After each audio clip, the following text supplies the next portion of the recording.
difficult to defend against the running those moves at pace. Well, the Blades still looking to get to the other end of the field, still attacking. This is good to see. Even though the seconds are ticking down. Don't forget the ball, Greg. Go forwards, he's advising his team there. Don't need to know sign language for that. Oh. Just a lack of concentration. 2 minutes then remaining. 2 minutes until the Midlands Tigers can confirm their place in the men's 30 final. See what they're going to set up here. Well, they're going to try and finish off in style. Wait and see. They've been clinical when they've had to turn it on. Yeah, they're going to run this short play again with Ben Powell coming in here. Long ball, that's a good, oh, well picked up. It was just another variation of that short. It's not a bad drive from Northwest.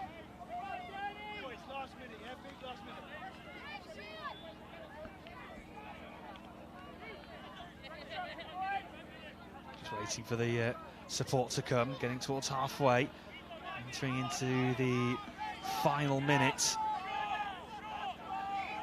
Really good build up to this play, but it's going to be stopped. Yep, sixth touch. So turnover now for the Midlands Tigers, and if they know the timings, they'll just either finish it off in style, or they can just casually stroll towards the final. To be honest, as a player, you've got no idea unless you have someone who's timing it for you. You've got no idea. Rob Budd got away with that roll ball. No, he didn't. Yes, he did. Looks like it might be a penalty. Yeah, you've got when you're playing, you've got no idea of the timing, unless you've got someone in your box telling you. It always seems like a very long time when I've been on the field anyway. Oh, just unnecessary there. Just take a bit longer to pick the ball up. There we go, just a couple of seconds away from that hooter. There it is. He's off, he's going to score. No, he isn't. And there is the full-time whistle then. And the Midlands Tigers are through to the men's 30 final. A good performance from the Tigers. The Blades fought back valiantly, tried to get back into the game, but it just escaped them in the end. And the Midlands Tigers will play in that men's 30 final later on today. Well, Steve, thank you very much for joining us in the commentary box. Thank you. And we'll move on to the men's 40 final, our first final of 6 that will come for you this afternoon and morning. And the first one will be for the men's 40. It'll see the South East Taipans take on the South West Saxons. That'll be coming up next.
I got into touch because my eldest son, Clark Hobson, he was really into it, raved about it, and he achieved England standard. I thought, well, I could maybe do that.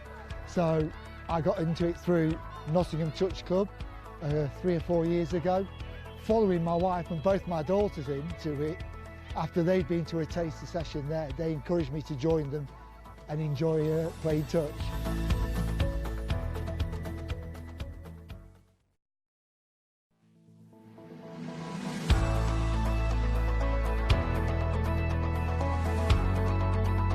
I love playing touch because it's a game where you can play 14-year-olds and 60-year-olds together. You can play men and women, so you could have a daughter and a mum playing together, and it's a really good fun to play.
Your 30-second warning. Please make sure you're on your pitches ready to play.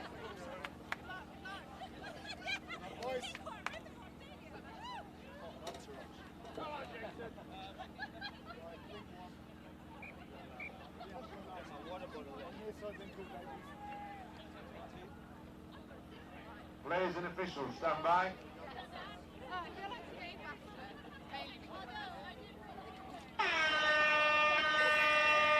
So here we go then, the first final of the weekend here in Nottingham. The 2019 Touch National Seniors and Masters, the Riverside Sports Complex. Men's 40s, South East Taipans take on the South West Saxons. You're joined by myself, Bradley Hope, and delighted to say joining me for this first final is Mel Day, and what a start for the South East Taipans. Yeah, great score from the South East Taipans to kick off. Two Southern teams in the semi-final, men's 40s. Again, one of my favourite age grades. You know, it was the men's 45s that we were together for yesterday, I believe, and I wonder if we're going to get any road runners like we saw yesterday. We saw some really quick play. I think there are some speedsters in his team. We've got Mikey Rower for the Southwest Saxons from my home club Galaxy, who's quite light on his feet, and a couple of quick guys for the Taipans as well. Alex Woolnow is a really quick player, so we'll see how they go. Well, the Saxons looking to try and get back to all square after being hit with a sucker punch in the first minutes. Good defence from the Taipans. They've tried to go hands, it just hasn't come off. The number 2 playing link is Alan Hubbleday. I was just mentioning to you, if me and Alan get married, I'll be Melissa Hubbleday Day. So, well, that'd be quite an extraordinary name. Yeah. Unfortunately, the team sheets don't have marital status on them, but I know he's a 40-year-old from down south, so that's promising. But here are the Taipans back on the attack, driving towards their box. And here they go, making some good yards here. They just got to watch their marks a little bit, the Taipans, overstepping a tiny bit. Southwest pressuring defence. Good energy and flow to this attack, although as soon as I say it, the turnover now for the Saxons. Body pumping, trying to get towards the halfway mark. Good intensity so far to this opening 2 minutes of this final. A little goose step there by the number 20, Alistair Barnes from Southeast team. Here he goes, picking up from half the 27. He's through the line, looking for a support play. He can't score his half, and boom. Well, there we go. He was patient. He was just begging for someone to find him, and he did, and it's one apiece. We've all been begging for someone at one time in our lives, and not haven't we, Brad? Unfortunately, we don't normally get the support like the Saxons guy did. Great score there. You can see a bit of cloud cover here in Nottingham today. It's pretty cool, but humidity's really ripe. It's going to be a long and sticky day for most of the players out there today. Yeah, we haven't even reached, of course, the afternoon yet, so it's only going to get warmer and warmer as the day goes on. But yeah, not as pleasant as it was yesterday. No, and I think this is the second game of the day for the 40s division. I played 35s. We've just had our first game, so we got a bit of a sleep in last night. I got 10.5 hours sleep according to my Fitbit. That's a solid sleep overnight. We were here bright and early, 7 in the morning for the 8 o'clock start.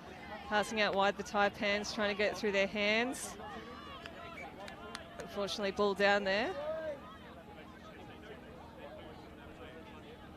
You can see all fields being used. You can see on that backfield we've got women's 27s. Taipans playing the northern team, and I think that division is super tight. I think the Taipans came away with 1 loss and 2 draws yesterday, so it's going to be some great finals play today.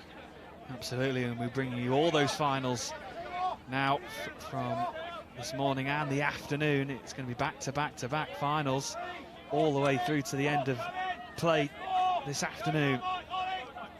Well, it looks like the Saxons have Ollie Sills playing, that muscular number 27. More steps than a 32-storey building. Ollie there, very muscular guy. Married, for the female viewers at home, just in case they were wondering, but great guy, plays for the senior mix, as does all of these Saxons player. Martin Wright is a player in the Saxons team who's the player coach of the senior mix, so they've got a really good calibre of players. So the Taipans getting up towards halfway, fresh faces coming on.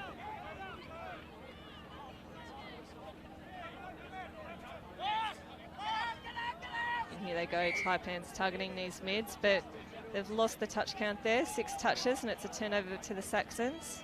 Yeah, Colin Veach just trying to break through. Ollie pretending to look for the mark, I think just to flex those biceps. There he goes, subbing. You can see both teams using their sub boxes a lot, although this is the semi-final, they'll want to try and conserve as much energy as possible for this afternoon's game. I think some divisions actually have 4 games today. Yeah, plenty of touch rugby today for all the squads out there. Lovely pass out wide. Oh, great ball, and they've ruled the ball was away before the touch was in. Great heads-up attack by the Saxons. This is a great little score. Long ball out here, and you can see the Taipans winger was marking his player, but a little pass back in. Boom. Well, a lovely, almost just a little layoff, just waiting for his teammate to find him. And 2-on, 5.5 minutes gone in this first half. Potentially a very, very close final if it's going to stay like this for the rest of the game. Taipans looking to hit back straight away. And are they going to do so? No, the touch just coming in the nick of time. You can see the 2 senior mix mids. Ollie and Mikey Rower in the middle there. Solid mid pairing. Good sliding D from the Saxons. They didn't look too troubled in that set of attack from the Taipans. And here they are driving towards their box now. Yeah, getting towards halfway. Good pace, good driving through the middle. I think this is only going to be touch 4. Oh, no, touch 5. You can tell I'm a referee. He's counting the touches. Looks like the Southwest team was doing the same touch count as I was, but 6 touches, and here are the Taipans with good field position. Yeah, that's 1 down. See if they can get towards the halfway with only 2. They do. 3 now. Taipans going forward. This is the touch. Good yards made up. Brilliant turn of pace. Tell you what, the number 4 from the Taipans, Chris Bridge. Tell you what. Those yellow boots are doing him a favour. They almost look like a blurt going passes on this near side. Once he gets moving, he's a really quick lad. Going in. I think misplacing where the line was, going in for the dive early.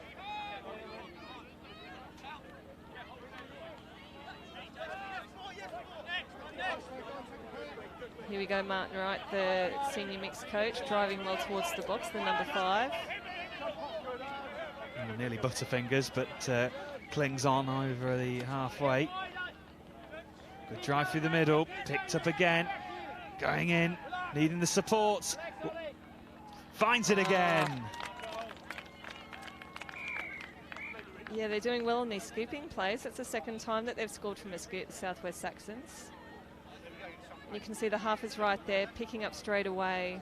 Defender isn't quite ready to get back on. Wingers had to come in and they've just not quite numbered up when they've been mirroring their players there. Almost a sense of deja vu with that score, and they're 3-1 up. The Saxons.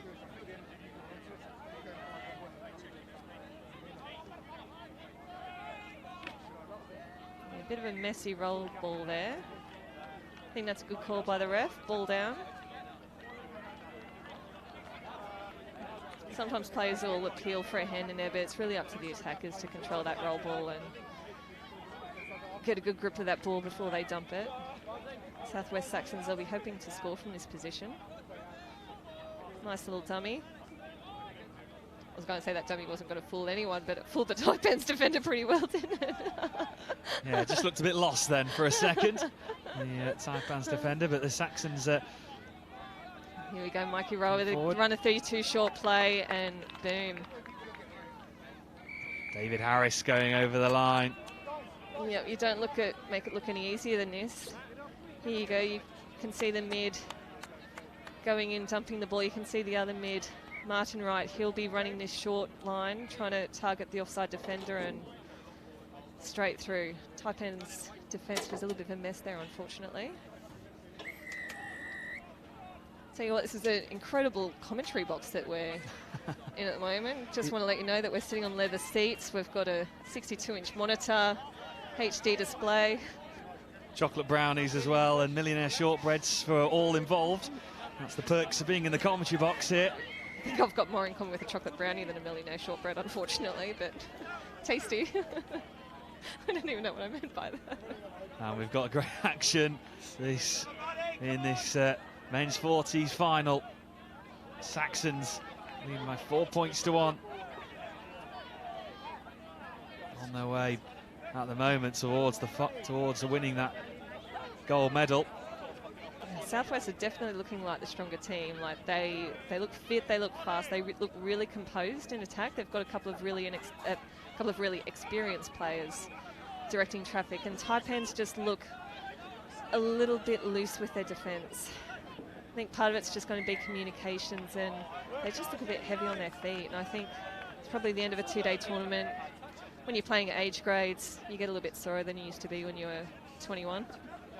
Yeah, for a young nipper. And now they're using all that experience there well, the Southwest Saxons. Only the 2 teams, of course, in this age group. They were paired in the men's 35s group. So they've had plenty of games over the weekend. And I think the Taipans, the Southeast Division, they've got teams in men's 30s, 35s, 40s, 45s. So there's a big group of players, but they're spread over a number of divisions. So being that depth as a region, they're normally really, really good at it. But yeah, the 40s struggling a little bit against this strong Southwest team.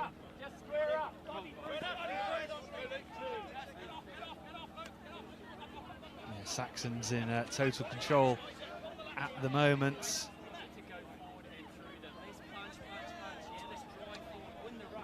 Got some steppy players. They really do, and they're coming forward again. Ball flinged out. Oh, great take. Looking to charge forward. Are we going to see that turn of pace? No touch comes in, does it? Oh, no, I think the touch has been called by the looks of it. Unfortunate. He's just going to score it for the glory anyway. Mate, it's on TV. Don't listen to the commentary. Celebrate. Pretend like it didn't happen. You can see. Tell you what, he had good pace on him, didn't he, as well? That sudden turn of acceleration was incredible. He just flew forward. My first car didn't accelerate that fast. Kieran Higgins. What a set of legs on him.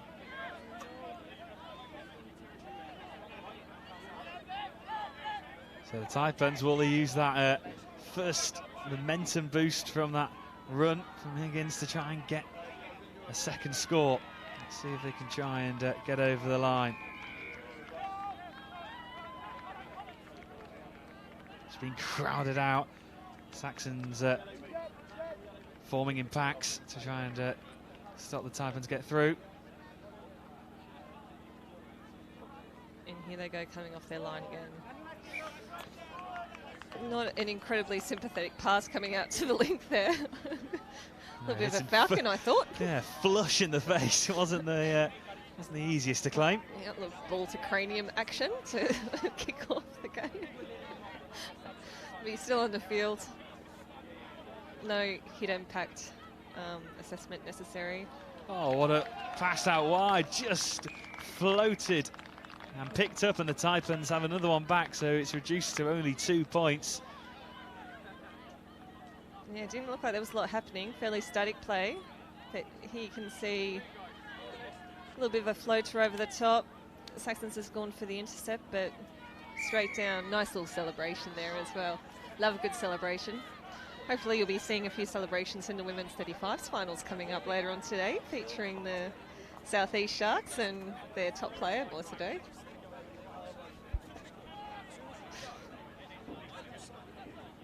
Well, Saxons looking to try and get back to that 3 points advantage. Here we go, Alex Woolnough making that touch with the Taipans. They've gone the other way. Attempted intercept again, so this is going to be 6 more touches for the Saxons. Exactly where they want to be, right on the Taipans line. Now the Taipans need to keep their defence nice and tight here. Try and keep the Saxons out. Alex Woolnough coming up for that touch again.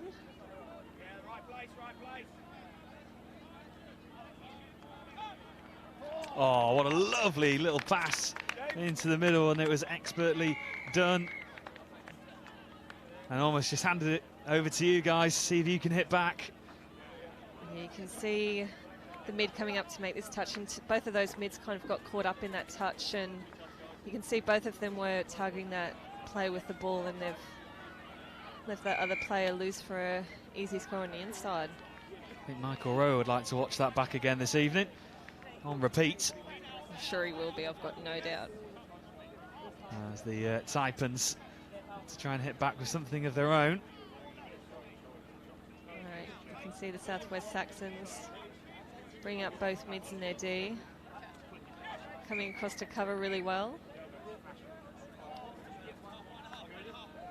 And here they go, driving towards their box. First touch on the 10-metre line. Second touch will be on the halfway line. Easy yards here. Yeah, Taipans look like they're getting a bit tired here. We've got third touch and they're well into the Taipans half. The Taipans just don't seem to be really getting up aggressively for these first, second, third touches.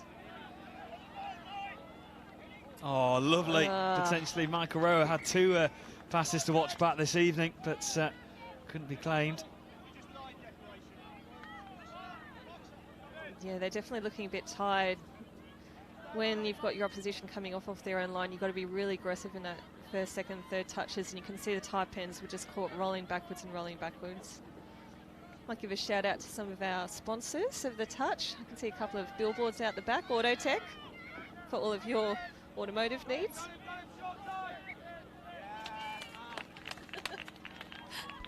I should do a jingle. Autotech for all of your auto needs. First time, a debut then for the Autotech jingle on the England Touch Rugby YouTube channel. But back onto the pitch, and it is the Saxons. A deceptive dive. I feel like he scored from a trip. I don't think he actually quite realised he was actually in the goal area and then just tripped and found himself there. One of the most effective trips I've seen well, on a touch field. In this men's 40s final, the Saxons have that 4-point lead by 6 points to 2. Approaching the half-time break. Can the Taipans reduce it again? Heading towards the line, pass over, brilliant take and finish, is it? It certainly is. Yeah, excellent pick up from half here by Alex Woolnow, the number 14. You can see the half going down. Alex has taken off from half. He probably could have gone through himself, but he's through that long ball. Winger, great catch, got the ball down. 3-6, and they've got plenty of time to get another one. See if they can get the turnover, the Taipans. Work to do, though. Saxons driving in, keeping it fairly static in their attack here. Out to the wing, fairly soft score there. Well, straight away the Saxons responding after that score from the Taipans. You can see they should have been chasing out there. It looks like the winger just got distracted by that link and has come in and left his opposition winger free. Easy as you like. 90 seconds then remaining in this first half. I think this will be their last shot at the line, the Taipans.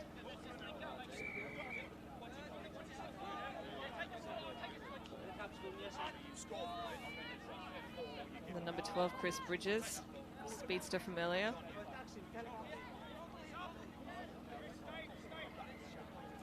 And unable to convert that field position, and I think the score in this first half is pretty reflective of both teams' first half performance. I think Saxons have clearly gotten the better of it this first half. They've been really structured, really tight on D. Taipans just look a little bit tired and just getting caught out a little bit on the defence. Fifth touch then. Are the Saxons going to finish off the first half in style?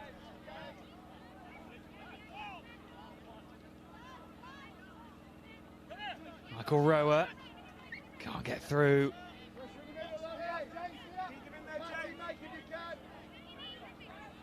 And I think the siren is going to beat the Taipans to another score here.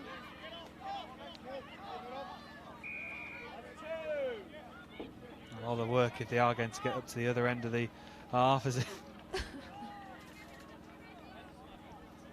Lost his feet there a little bit. Really amazing grounds here, but sometimes you can just lose your footing going in for those drives.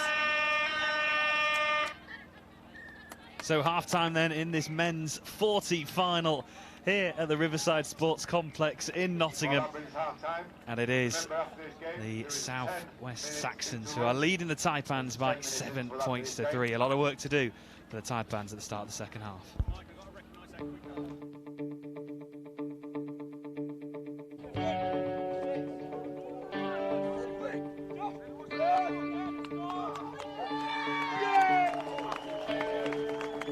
The boys are playing incredibly well. They're better than I've ever seen them play. We haven't used the full extent of our playbook, predominantly due to the weather conditions, but it's a slight shame. But they're doing their basics incredibly well, getting us down the park and getting us into a scoring situation almost every driving step. The thing for me is really the team cohesion. That winning these games, winning gold was never the goal for these boys. My goal for them was to get as many of the age-appropriate lads into the men's open training squad for 2020.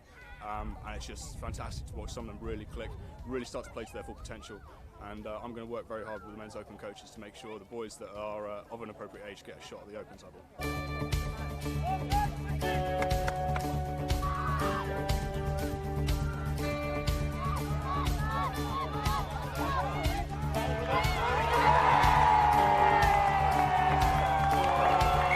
It's been tough, but the result is exactly what we wanted. I'm incredibly proud. It was a really good campaign, and we've been very blessed with a very good cohesive team that has all worked together incredibly well, but couldn't have done anything without the assistant coaches of Keish and Catherine and Matt managing, and all the background help from the high performance team and Pippa. 13 debutants is probably a record for any junior touch team. I think I lost quite a few of the kids from last year, went up into 18s, managed to hang on to 3. The team just gelled straight away. We got working with lots of teamwork, and they just did brilliantly.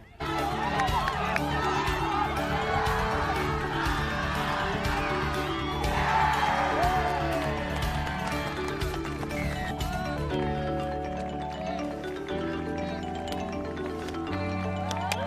bronze first year, and then we've had silver last year, and then we've done it. We've finally got the gold. So I could not be more proud of such an amazing group and so much youth and talent in that team. We've got 3 14-year-olds winning mixed 18s. It's incredible. Like, the future for England Touch is, it starts here and it's looking really, really bright.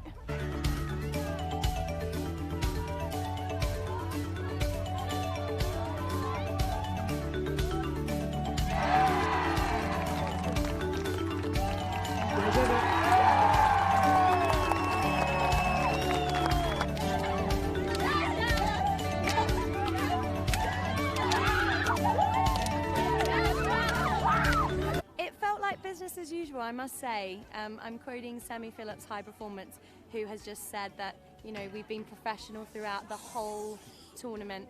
They have so much self-belief and they absolutely love working for their team and putting on that England jersey. Couldn't be happier. This has been a sensational weekend for England Touch. Our 4 gold medals. I don't think we've never achieved that before at JTC, and we're ecstatic. It shows that our high performance programme is working and the athletes we're starting to create are fantastic, and we're so proud of them.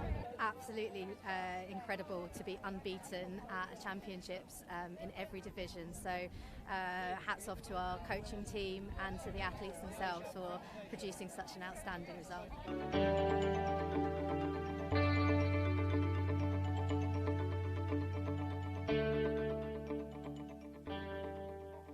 You've got 10 minutes of warm-up on the pitch, because if there's a drop-off, that pitch will continue to play. At this time, I am not centrally timing the drop-off. The referees on each pitch will do that. 30 seconds, players and officials. You've got less than 30 seconds. Please be on your pitches ready to play.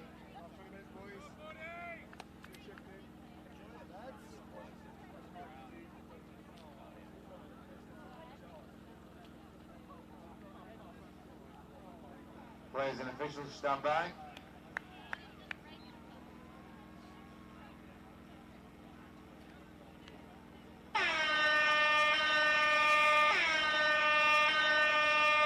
So back underway then in this men's 40s final, the 2019 Touch National Seniors and Masters. And it is the Saxons looking to try and add to that half-time lead, although just losing the grip, and the ball's turned over. Yeah, they've gone for that 32 short play, which they scored on in the first half, but you can just see the half not quite getting their hands on that ball and putting it down. And if you're sitting at home and not sure what to snack on, may I suggest some Tesco chocolate brownie bites? My fellow co-commentator Brad has just said that they're moist with a capital oist, which I think is good. Yeah, they are pretty delicious, I'm not going to lie. And other chocolate brownies, of course, are available at your selected stores. And Tesco, if you're listening, if you want to sponsor England Touch, we're always keen for more sponsors of our game, like Autotech, our great partners there. Sport Tape as well, great partner of England Touch. And as the Saxons looking to try and add to that lead in this men's 40s final. And they'll be delighted with their efforts in the first 20.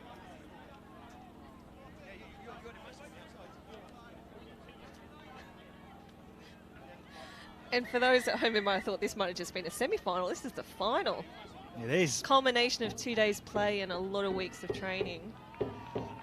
And I've got to say, 2 of the top teams here, I mean, they've both played really, really well today. I think the Southwest just have a bit more class and international experience with their players, but Southeast Taipans definitely no bunnies on the field, playing really, really well. Now, unfortunately, Saxons have gotten through here. Martin Wright directing play again.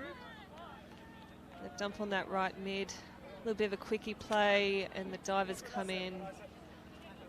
And ball's down. Good wrecking there. Yep, Saxons starting the second half as they started the first. Let's see if they can try and capitalise that, build on a big lead. Or what the Taipans, will they try and peg this game back? Let's see if they can do just that. Okay, Taipans working on some sweeper plays here now. Jose, the number 11.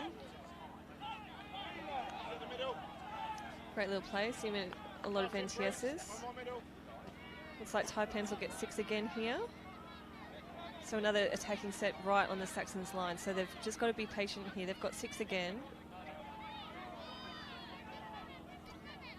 Oh, and a great run, bursting through that Saxons defence, but the touch comes in, so they'll get a chance to restart.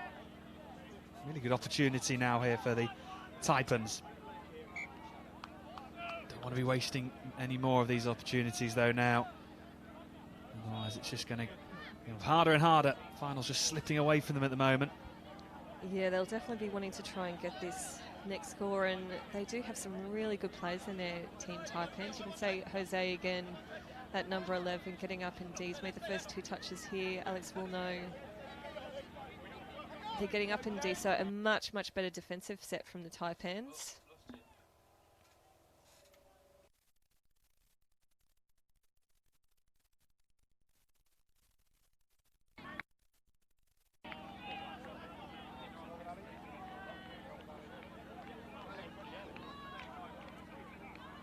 Apologies there for the loss of pictures.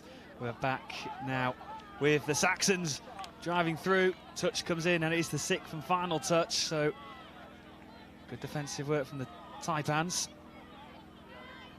I promise I didn't pull out a cord then. It wasn't my fault. Yeah, we do apologise for the loss of pictures. I've got to say, some great telecasts being shown from Nottingham as well. It's been great for the players to go back to their hotels after each night and review all the video of their game. The way England Touch is doing this now in terms of not only on YouTube and Facebook Live but also on BBC, it's been a great season for coverage of some touch rugby. Yeah, it's been a busy schedule, hasn't it, this summer? Lots going on, and just reaching the end of the summer season after what's been a fantastic couple of months. I'll tell you what, there's 32. He's real nippy, isn't he? He definitely has about 8 Weet-Bix for breakfast, the number 32. Yeah, jinking left and right, fact full of energy, almost like a Duracell bunny. Just trying to float the ball to the left. No, Saxons appealing for 6 again then, but I think the referee's right. I think that was just straight ball down, bit of an errant pass. Didn't think I'd use the word errant while commentating, but there you go. But really good call there by the referee. Taipans, they do want to be next on this scoreboard. 15 minutes to go. Both teams are going to be tired, so Taipans really need to just dig deep and try and get down the other end. Well, looks like an injury here. Getting back to his feet. And it looks a really nasty one.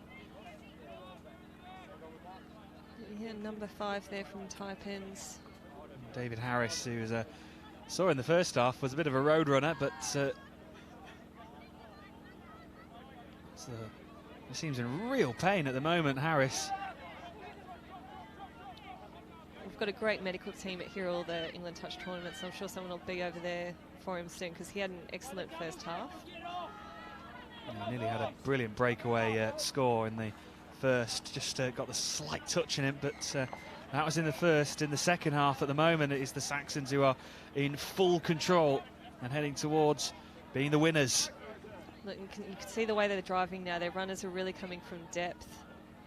It's mean they're really getting the meters up the middle of the field. They just look like the more energetic team here, the Saxons.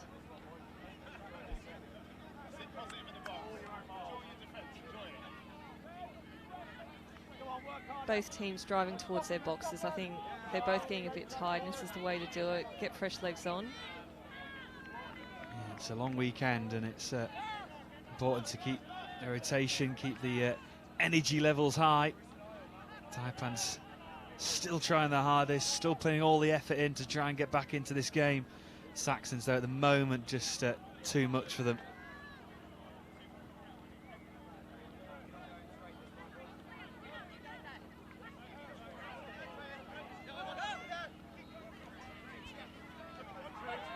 Here they go, getting really good meters at a halfway line now. Fresh players on. Boxing again, you'll be seeing they're going to target these two mids in the middle of the field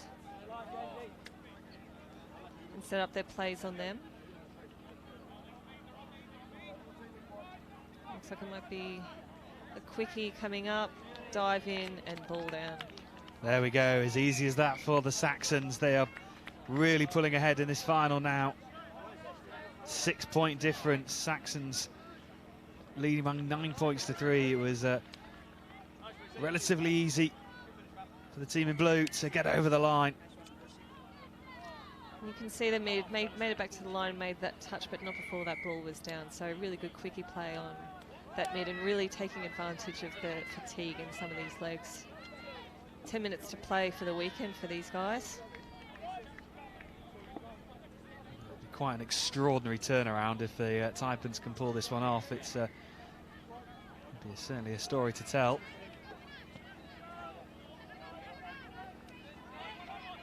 Alex Woolnough picking up from half. There we go, the Taipans hitting back just what they would have needed.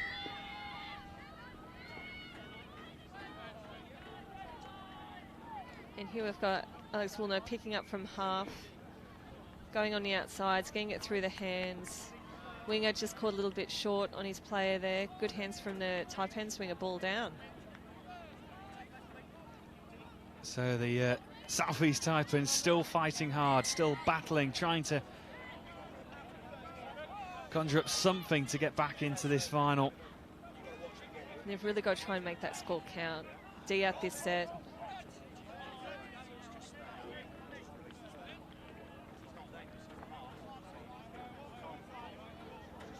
But Saxons, Ollie Seals, number 27, great player. And ball down there. I think the referee has spotted a hand in that ruck. And so Saxons 6 again. This is not what the Taipans would have wanted. Yeah, looking to try and get into double figures then into this final. The Saxons being clinical thus far.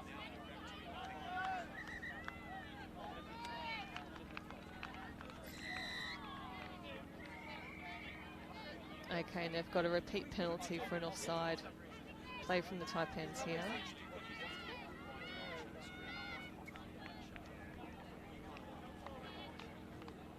Taipans, they're in their 5 metres, so they'll have to keep on walking up off their line here. Saxons will be targeting these offside players. They've run a sweeper play around the back. And it looks like that touch has just been missed, so ball down. Another one to the Saxons and double figures. It is, and the Saxons are in ruthless mood this afternoon in this final. Really good low dive getting in, and Saxons well on their way towards winning this final. Good honesty as well by that Taipans player. Tell you what, I thought he was going to make that touch there. Unlucky not to get a finger on him. Taipans still working hard, still trying to force home a score. And a lot can happen in 10 minutes of touch. I'm not sure whether the Taipans will get a win out of 10 minutes of touch, but a lot can happen regardless. It would be quite an extraordinary final 9 minutes if the Southeast Taipans can pull this one back. So, predictions? End score? I'm not going to predict a draw this time around. Well, with just over 8 minutes remaining, I'm going to go for the Saxons are going to claim this 13-5 in the end. Okay. Well, I'm going to go the Saxons as well. I think it's going to be 12-4. Let's they've see got another couple of scores in them. See how that pans out then, going into the final 8 minutes. What do you think at home, viewers? What's going to be the final score? Bit of a hard touch there by the Taipans, but he's gone away with that one.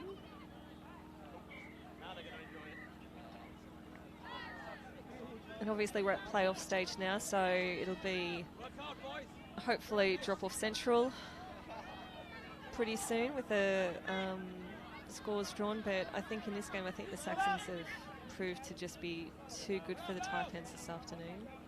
Yeah, if we do get a drop-off scenario in any of these finals, we'll try our best to talk you through the situation. It's always a really exciting end to a game when both sets of teams have given absolutely everything for 40 minutes and then they have to go to a drop-off. It can be pretty brutal if it goes to 3-on-3. Absolutely. It's nothing better than a drop-off, unless I'm playing. I was about to say, that seems to be always the players and coaches, if they say it's great to watch, but if you're involved in it, it's not as much fun to be part of. And here they go, 6 again. What did I go, 12-4? 12-4 in the end, yeah. Okay. So 7 minutes remaining. Let's see if the Saxons can add a couple more to that scoreline. Okay, and 6 again. Obviously in touch we don't have a deliberate knockdown rule, so the opposition can knock the ball on and it'll just award the attack. 6 again, you've got Mikey Rower and interception. Oh, I was just about to put on my Ray Warren voice. Interception from the Taipans. Full length score. Well, if he managed to break away to the other end, we nearly had a breakaway try in the first half. He was getting set to motor towards the line, but as it stands, the Saxons still in possession. And they're going to go over the line. Yeah, great call by the ref there. In position, ball down before that touch was in.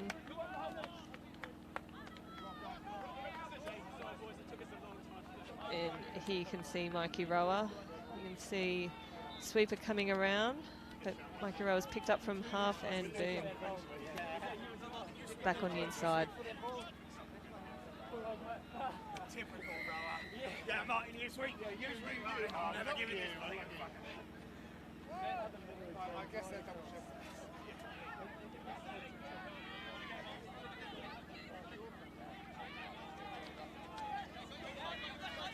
So here come the Taipans then. Still working hard. Yep, they're 2 strike players, Jose and Alex on the field. Jose picking up from half, thrown it long out to the wing. Just a tiny bit short there.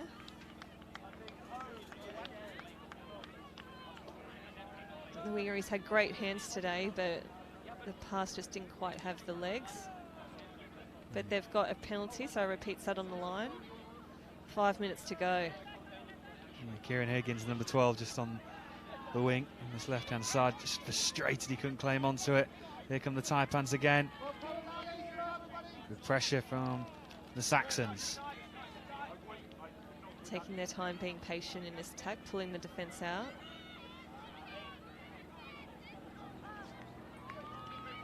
They're going to be trying to get these touches on these mids coming off the line.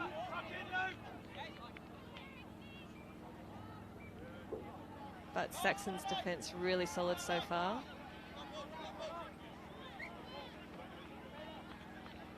Yeah, they've made been diligent and compact in this final. And now they've got the chance to see if they can get up to the other end and get another score. Flying forward in numbers, driving through the middle. You would have thought these guys have played 6 or so games already. They look fresh. Oh, great cut. Great Brilliant score. play from the Saxons, and that's their 12th now. Number 3, Luke Hudson, coming around the back of play there. Spotted the opening and dived ball straight down. Good to see players back themselves like that. 12-4. That's hoping for a scoreless last 3.5 minutes. I was about to say 3.5 minutes without a score. Let's see if it stays that way. Well, the Taipans have looked better this second half, I think. I think their D has been much more aggressive. They've gotten some good scores, long balls out to the wing.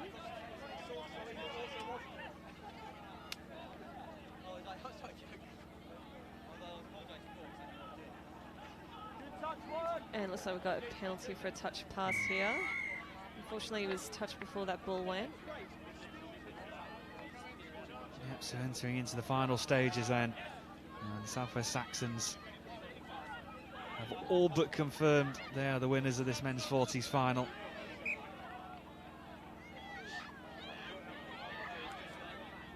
And it's awesome for these players. Obviously, they're competing against each other, but also for England selection for the upcoming Euros campaign. I think there have been a couple of spectacular players out here. For the Taipans, I think Alex Woolnough and Jose have really shown their class, and Saxons, Martin Wright, Ollie, great players. Yeah, plenty of names out there that you might see feature in those England squads. We'll have to wait and see. Will be announced in due course.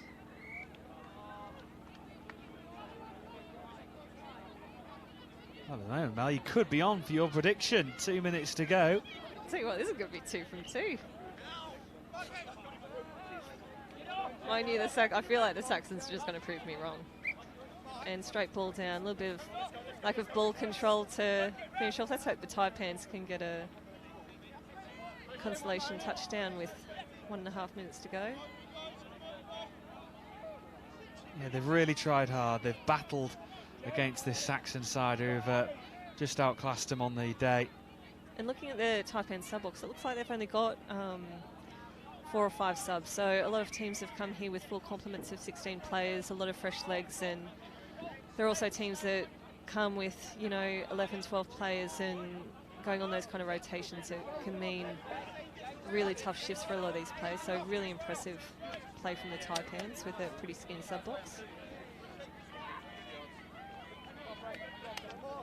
Here they go, 1 minute to play, Saxons. Are they going to finish off in style, the Saxons? Just can't blame it, just a lack of communication.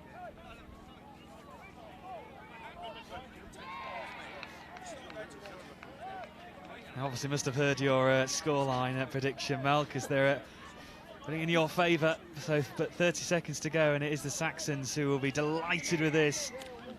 They are only seconds away from claiming this men's 40s final after a brilliant performance. I think I need to change my nickname to the Touch Whisperer. I'm 2 from 2 this weekend, predicting the score. Pretty stoked with this. Brad, what are you? I think I'm 0 from 3. I think. I've not been great with my predictions this weekend. But here we go. Are the Saxons going to finish it off? Let's see if they're going to do that. They go over the line. And they finish it off in style on the hooter. I spoke too soon. And taking away the prediction from Mel, but it's a win for the Saxons in the men's 40s final over the South East Taipans. A brilliant result for them, a fantastic performance all round, attacking and defensively. And you can see the smiles on all these players. All these guys are really good mates. A lot of them have been in England squads together, so I think they've all had a great tournament. You can see from the play, everyone's had a really good time. Not a lot of beef or aggro on the field, so really good to see everyone enjoyed it. Well, thank you very much, Mel, for joining us in the commentary box today. No worries. Hopefully I'll be on field 1 with the South East Sharks for the women's 35s finals. Well, thank you very much, Mel. Yeah, and good luck if you get to the final, of course. And we'll move on to the men's 45s final at 12:15. That'll be coming up next.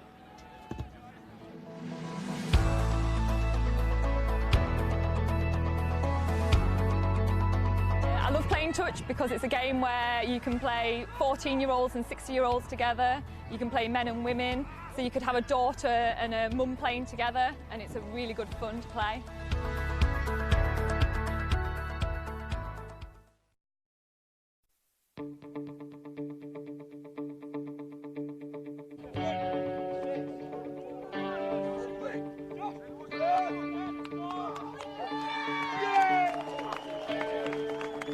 The boys are playing incredibly well.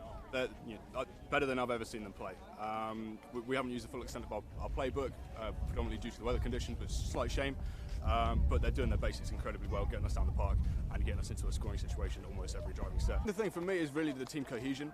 That winning these games, winning gold was never the goal for these boys. My goal for them was to get as many of the age-appropriate lads into the men's open training squad for 2020. And it's just fantastic to watch some of them really click, really start to play to their full potential. And I'm going to work very hard with the men's open coaches to make sure the boys that are of an appropriate age get a shot at the opens level.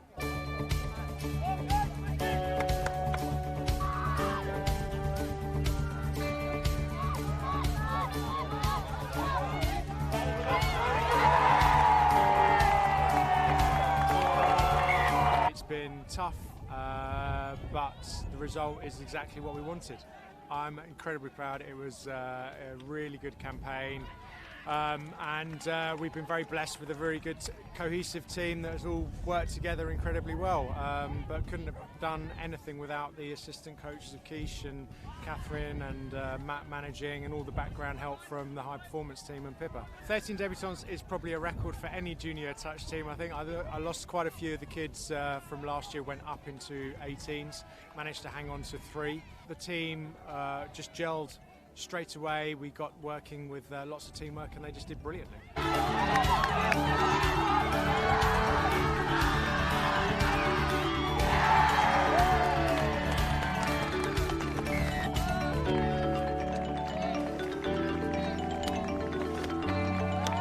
Bronze first year, and then we've had silver last year, and then we've done it. We've finally got the gold. So I could not be more proud of such an amazing group and so much youth and talent in that team.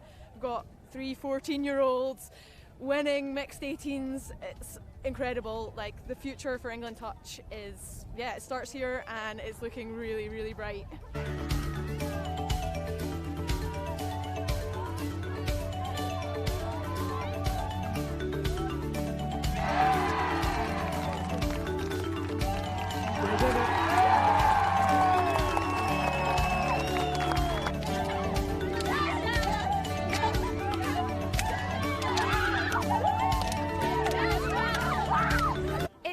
Business as usual, I must say. I'm quoting Sammy Phillips, High Performance, who has just said that, we've been professional throughout the whole tournament.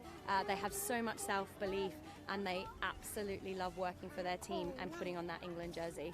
Couldn't be happier. This has been a sensational weekend for England Touch. Our 4 gold medals. I think we've never achieved that before at JTC, and we're ecstatic. It shows that our high performance programme is working, and the athletes we're starting to create are fantastic, and we're so proud of them.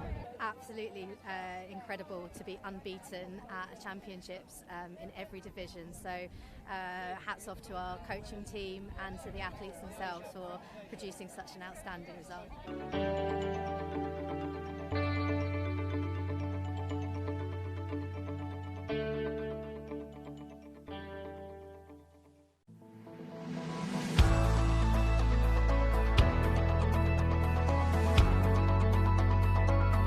I got into touch because my eldest son, Clark Hobson, he was really into it, raved about it, and he achieved England standard, and thought, well, I could maybe do that. So I got into it through Nottingham Touch Club 3 or 4 years ago. Following my wife and both my daughters into it, after they'd been to a taster session there, they encouraged me to join them and enjoy playing touch.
officials, this is your 1 minute warning. Players and officials, this is your 1 minute warning.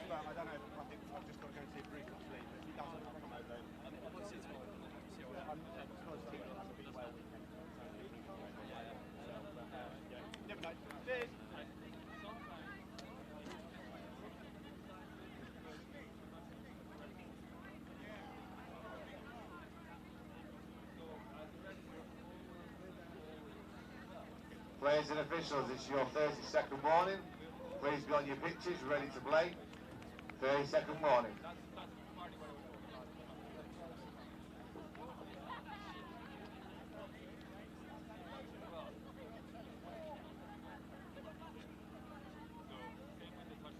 Players and officials, stand by.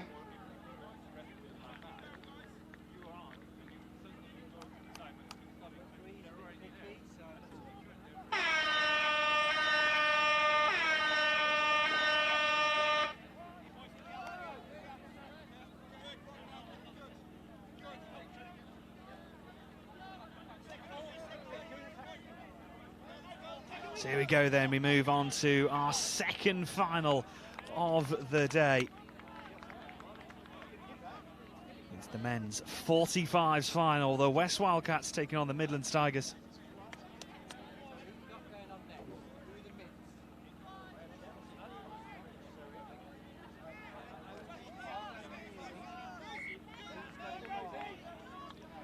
And the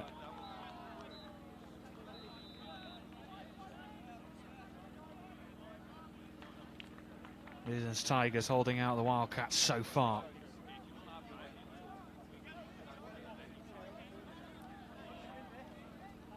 So both have been in a pool alongside the South East Sharks, North East Raiders and the North West Blades, and these are the top two sides that have come out of that pool of 5.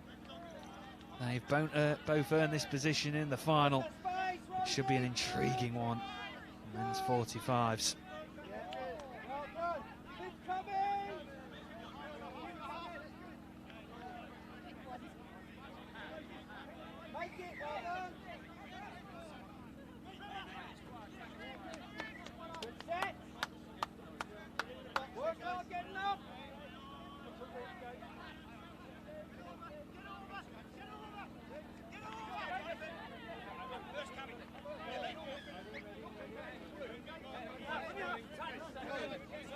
West Wildcats coming forward now, looking to try and get their first score of the game. Ian Spencer now over the 10-metre mark, driving really nicely. Ray McFarlane is there, he picks it up, looking for the line. He's in support with Spencer on the right-hand side, but it's a 6th touch, turnover of the ball.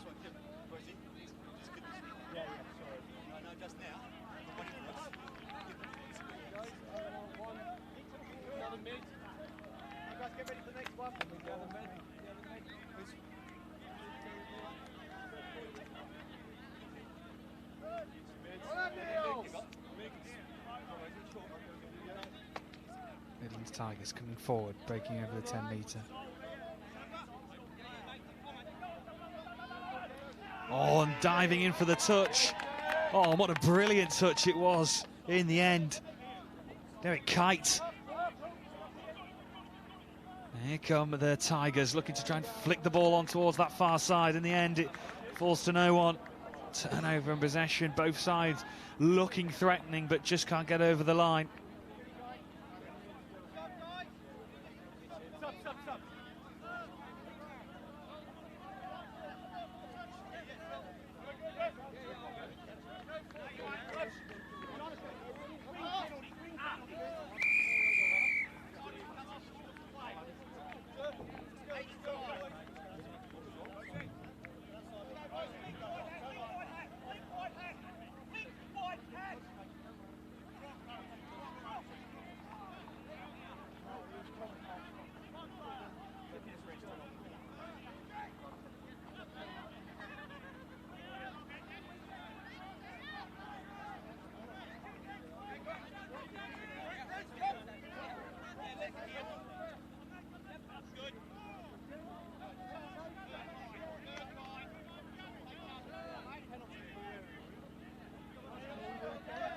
to change between those two. Midlands Tigers looking to try and break through this defence.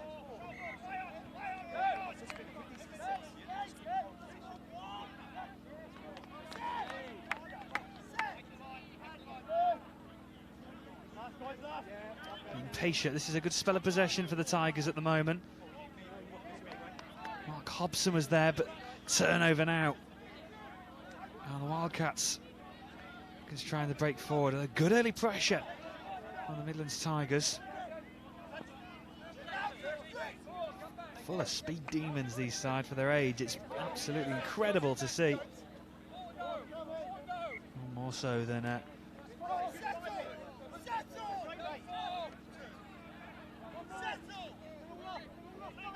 19 for the Tigers as the Wildcats look to come forward. Touch just before the line.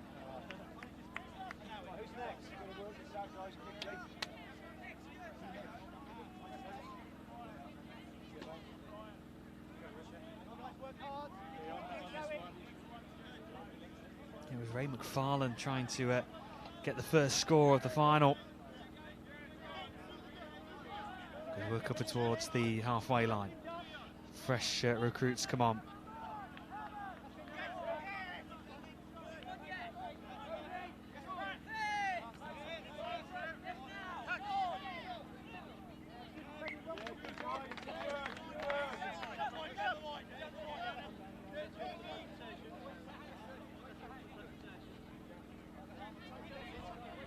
Here come the Wildcats again.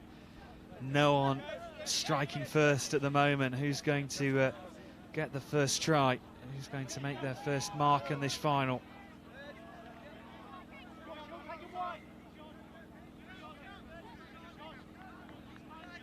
Sean Delays alongside Ian Spencer coming forward. Nice little pickup from Barmer. Barmer over the head of Spencer, looking to go out wide. Good initial take from David Kings. Spencer. Turnover though, and all that good work, all that short, long-range passing just not coming to fruition and not getting the end product they desire.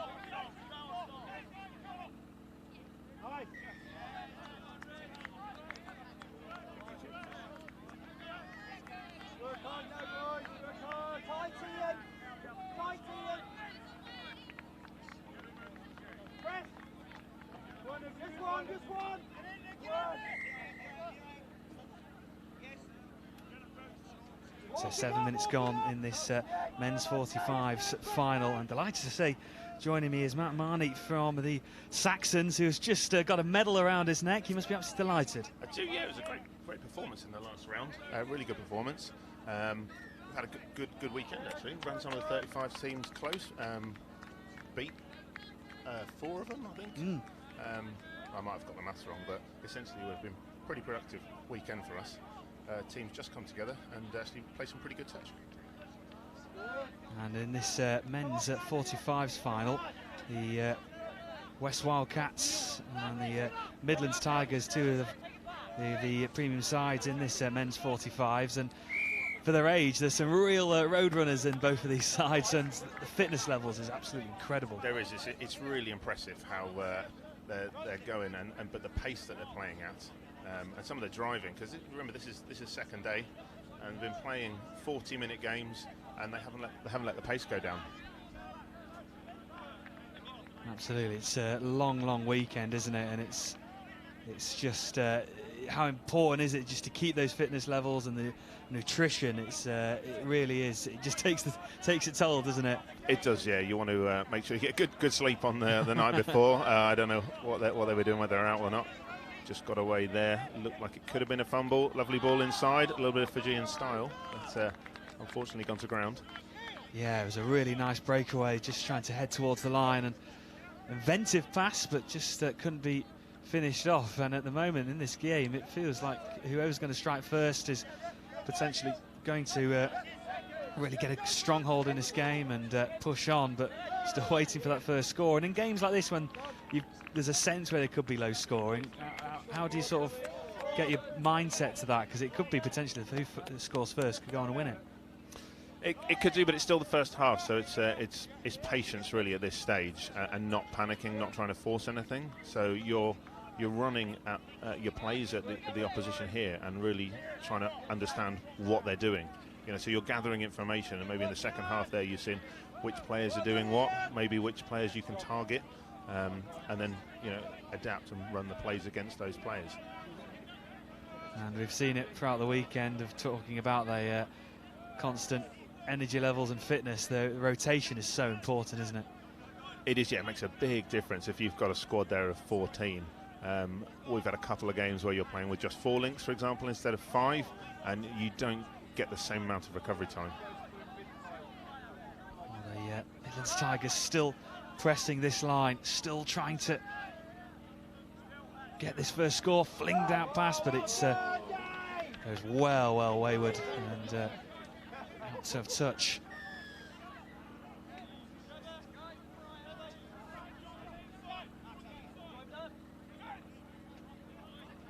So when it's this tight, it's really that grind of trying to make sure that you are driving out as efficiently as possible.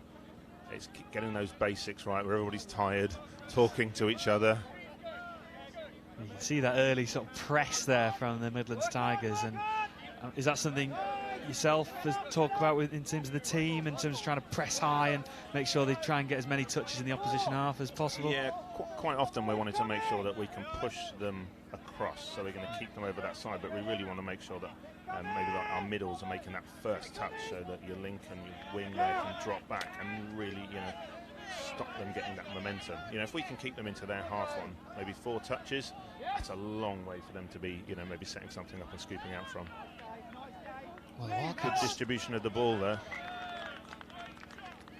As those middles get tired here, you can see them trying to maybe move the ball left and right and really make the middles work, make them again get that lateral movement in. It's tiring on the legs, and then hopefully execute something with a bit of momentum or some intensity to set up a strike play. Still waiting for our first score of this final. And unless they've made a pact beforehand that they really want the drama of a drop-off, but I doubt it. I was about to say we'll talk through the drop-offs as we get to those scenarios. They can be really grueling, especially after the 40-minute games, and then you go to potentially even a 3-on-3. I can only imagine what that's like on the body. I've done one this year in the NTS, and yeah, they're kind of hard work but tense affairs as well. So there's a repeat set here on the line, so they can get themselves into that position. They've got time to be patient here. Yeah, just taking the time with a couple of short passes and maybe just trying to think through what move they can run. They're going to run the sweeper again here.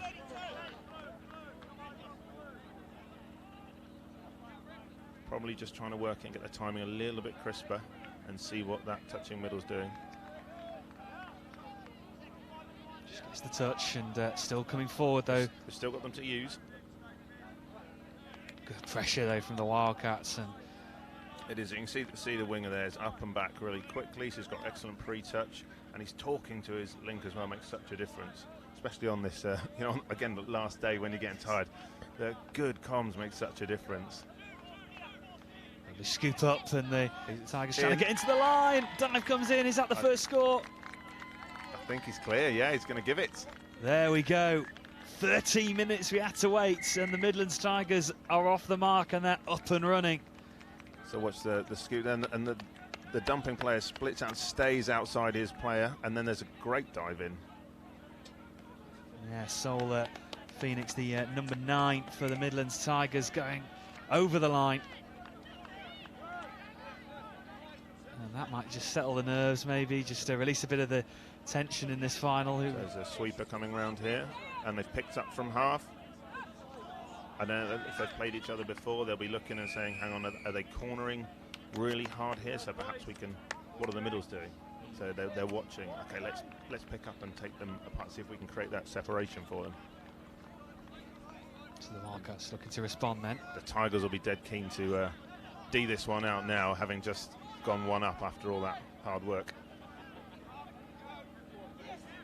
Oh, now they just managed to sneak on through. No, he's called the touch. It's a really good chase out from the winger there. He's held to make sure he's, just holding to see if that link is going to cover his man, and he's managed to chase out quickly and make the touch just before.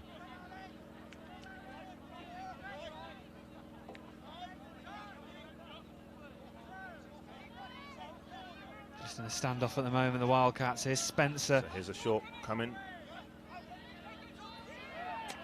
Going in for the line, getting down low, but crucial touch again.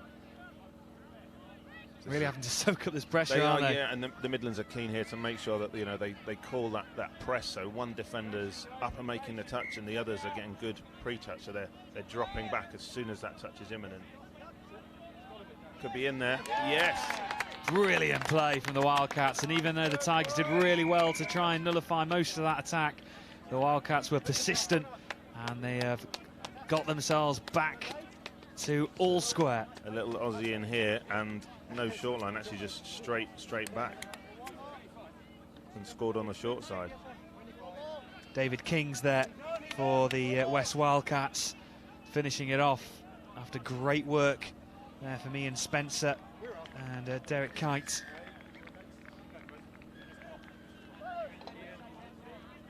And the Tigers now having to try and respond themselves. We're back to where we started only a couple of minutes ago. As it always seems to be in these games where we are searching for a first score, then they just come in a bit of a flurry. Here come the Tigers again. Maybe some tired legs out there, not quite retreating their 5, and the referee's called them off. So they'll get a repeat set of 6 here. See if they can use a repeat set. Still plenty of energy trying to drag players across, making the tired legs work. It gets even harder to turn your body quickly.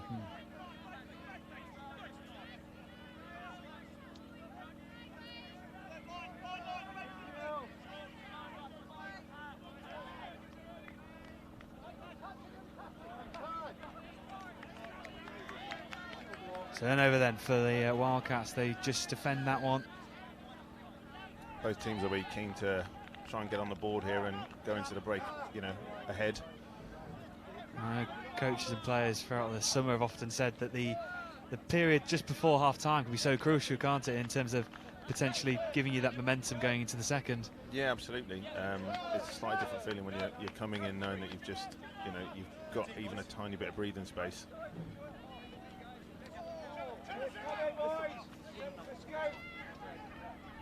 So good momentum here on the drive. They want to keep it. Spencer McFarlane linking up now. Going up to that right-hand side. Lee Thompson. But again, just both sides just failing at the final hurdle, really. That's what's been the downfall, in a sense, for both sides. That's great yards there on the drive. So got his head down and went. I think he might have just overstepped it, which is unlucky because they were, they're up there on 2. Had touches to play with. Yeah, he really got his head down, didn't he, and was charging towards the halfway line. But do you sometimes, when you're in those moments, you feel like you're in the zone in terms of getting up the field? You sometimes maybe forget the basics of making sure to get the ball grounded. It's that bit of control where you got to think about the longer game. So if you've made a good break, rather than going those extra couple of yards, just being patient and executing the touch and initiating it. There's a sweeper coming here. Is he going to try and beat him on the outside? He's going to dive, but good covering defence there. Yeah, did well just to wrap Browning in front of him.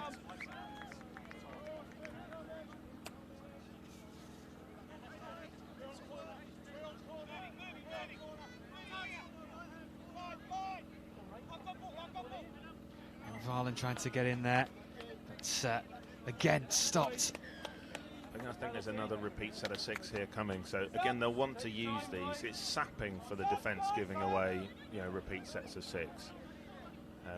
We saw that in our game against the Sharks there, where just the odd little error. I think pretty much all of us gave away an unnecessary penalty at some point. Again, pick up from half. Is he in? Has he got the ball down just in time? It looked like a really good shot from the winger there.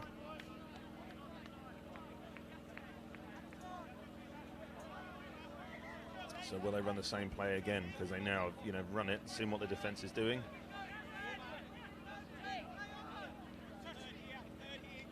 No, scoop through the middle. Oh, they're going to go into the break. Stay out? Can he stay wide? I think Brendan there, the referee on the sideline, has just called a touch. Wow, how crucial that touch could be just before the break. But can the Wildcats... Can he step in here? That's a really good diving touch to protect his short side there.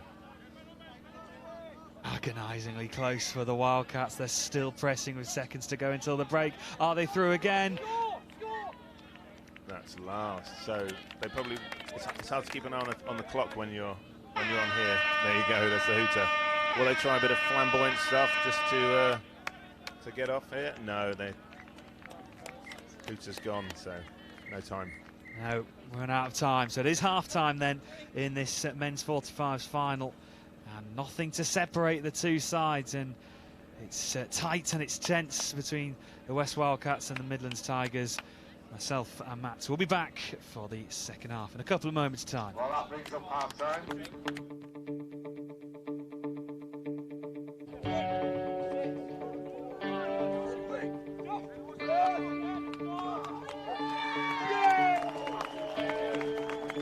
The boys are playing incredibly well.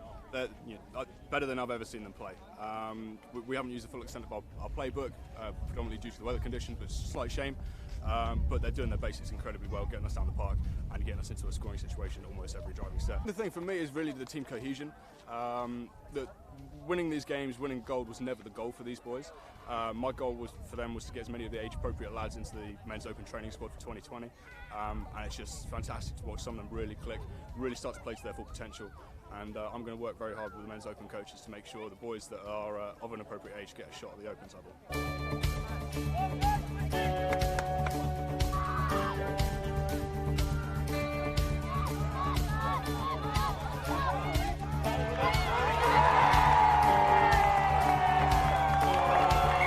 It's been tough, but the result is exactly what we wanted. I'm incredibly proud. It was a really good campaign. And we've been very blessed with a very good cohesive team that has all worked together incredibly well, but couldn't have done anything without the assistant coaches of Keish and Catherine and Matt managing, and all the background help from the high performance team and Pippa. 13 debutants is probably a record for any junior touch team. I think I lost quite a few of the kids from last year, went up into 18s, managed to hang on to 3. The team just gelled straight away. We got working with lots of teamwork, and they just did brilliantly.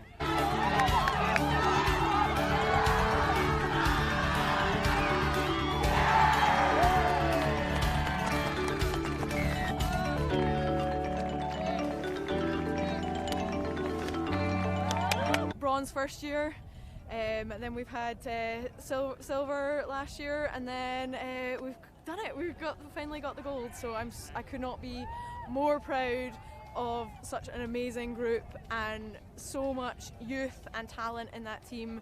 We've got 3 14-year-olds winning mixed 18s. It's incredible. Like, the future for England Touch is, it starts here, and it's looking really, really bright.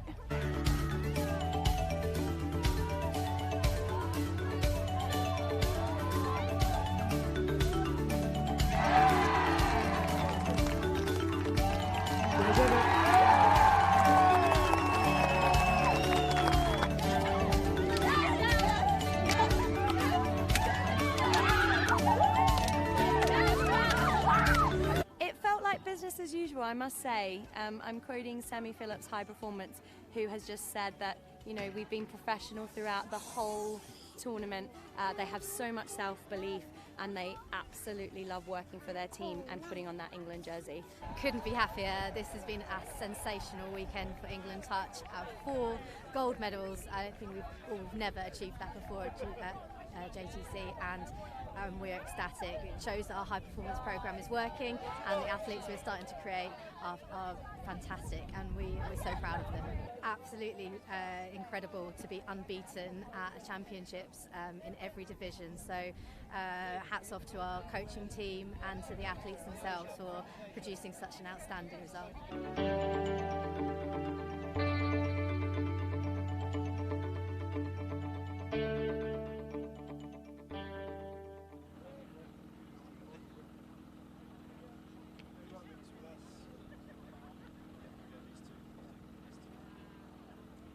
Players and officials, this is your 30-second warning. 30-second warning. Please go on your pitches, ready to play.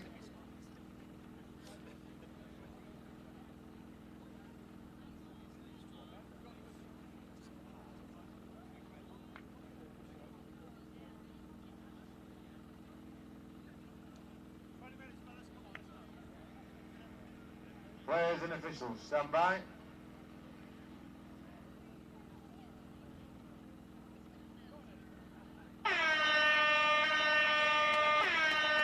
So back underway then in this men's 45s final. Midlands Tigers and the West Wildcats couldn't be separated going into the break after the first 20. And myself and Matt Marnie are here for this second 20. And it was an interesting first half. It was sort of a more focused on the defences, really. Maybe the errors from the attack as well. Yeah, it's just very, very tight game. There's not a lot to choose between the two teams. It could still go either way. So running their line attacks and sussing out what the defenders are doing, and then they've probably had a good half-time chat here and had a look at what plays they're going to run in the second half. Really good grab still with the momentum with the Tigers. Could be There's a some ball space on opening there. up. I think that's another great diving touch. There's been some really good athleticism from these guys, getting down, throwing themselves, last-ditch efforts to make some touches here. He's unfortunately just injured something right at the end. And two players collided, I think, in that diving touch. Yeah, it's especially after a long weekend, the bodies will be tiring, muscles will be sore.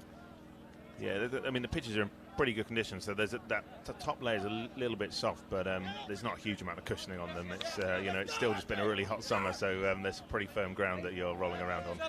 Yeah, the weather yesterday was pretty kind to us as well during the day, so it's not we've had really any rain actually. No, this is about spot-on touch weather now. There's a bit of cloud cover, so we're not in burning sunshine, but it's a little bit cooler, but it's not raining. That's the key. Good pace on the scoop here. Can he find the wing or the cut? He's struggling to find the options, or does he find it just in time? If that ball's away, that's a great score.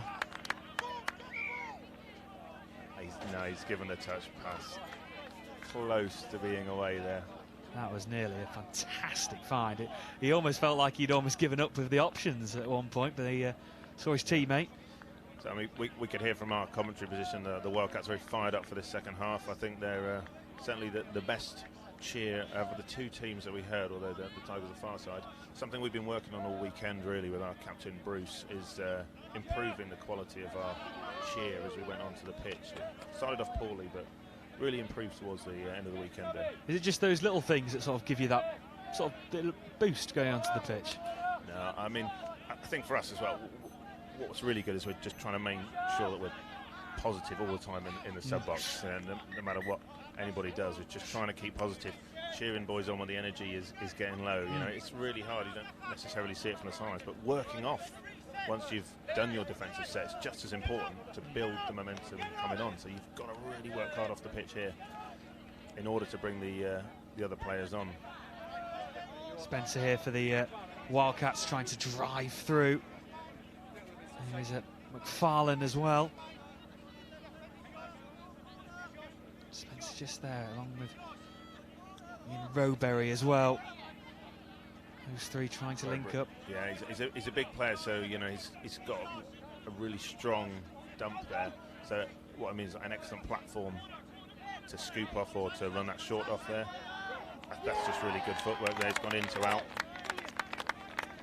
Brilliant play then from the Wildcats, an individual piece of play as well, and it was jinking left and right, sells his man. It was a bit like Shakira there, with his hips not lying. And yeah, a little bit of indecision perhaps there with the open side defence of whether to come in and shut and close that. So in a low-scoring final so far, let's see if the Tigers can respond straight away. Of course, we have also got the potential of it going to a drop-off. So we'll try and describe, of course, if it does get to that point. Everyone on the sideline here willing probably for the neutrals for a drop-off. We haven't had one yet, have we? So that'll be a bit of drama. Everybody on the pitch really hoping we don't have one. It seems to be the story of the summer. Everyone's saying that the drop-offs are great to watch, but if you're involved, it's not so much. Yeah, we had a drop-off on the NTS, and I think I ended up scoring. One player had fallen over, and I hadn't seen it, so I ended up scoring in between the only 2 players left on the pitch. So it's a good job that I did, or I'd have been in for some serious fines on that one. Well, at the moment, the Wildcats just have the slender lead. They're still working hard. It's really impressive. They're obviously in the sub-box there, shouting at each other, saying, you know, let's leave it all on the pitch, and other really helpful cliches. Spencer now, laying it off, finding Ryan Preble. Here's Ray McFarlane as well. Got the score just earlier on, but turnover again. But, you know, if you're going to lose the ball and turn it over, they've done it on this side of the pitch. It's forcing them to get right the way across to their sub-box. But it's great yards. Just seeing the player coming up and just checking it off around in there from Sol, I think. Good pace there. Midlands Tigers really driving forward.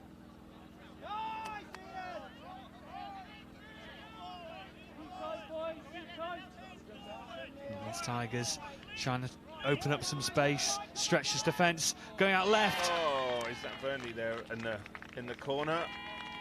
He was involved in the build-up there, and you know, split really hard and made himself available for the option, and a great diving finish. So you see him coming across here, talking, comes to the winger, dumps, and then splits hard out here and makes himself available. Superb finish. Brilliant work from the Tigers, and that's just what they would have wanted. Getting back into this game, 2 apiece now. Nothing to separate these sides at the moment. Really nip and tuck at the current time. Impressed with the Tigers here in their defence. They're really getting up and back. Really working hard at the moment, the Tigers' defence. Wildcats, can they get through? And again, those are the errors that sap your energy. You've maybe got a couple of touches left. You want to be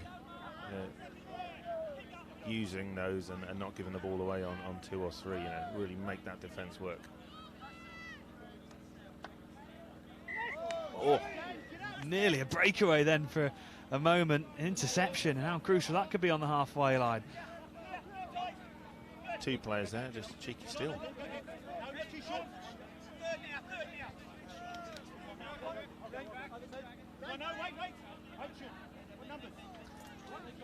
can see him there talking to his own, saying, right, this is a player I want to dump on, so making sure that we set the play up on the right player.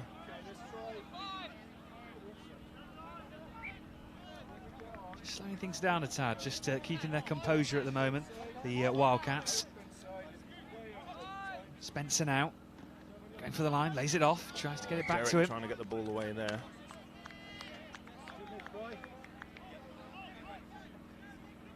But again, defensively work really hard at the moment. Both defences working tremendously hard to keep each other out.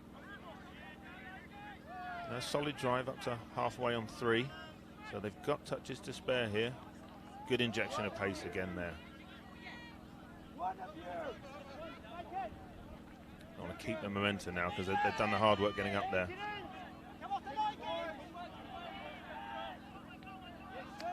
Just that final pass. They've probably got a touch to use there, and maybe actually set up a platform, set up a good strike move.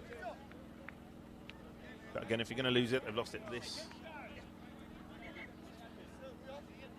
side, unfortunately, so it's easier for the Wildcats to get to their box.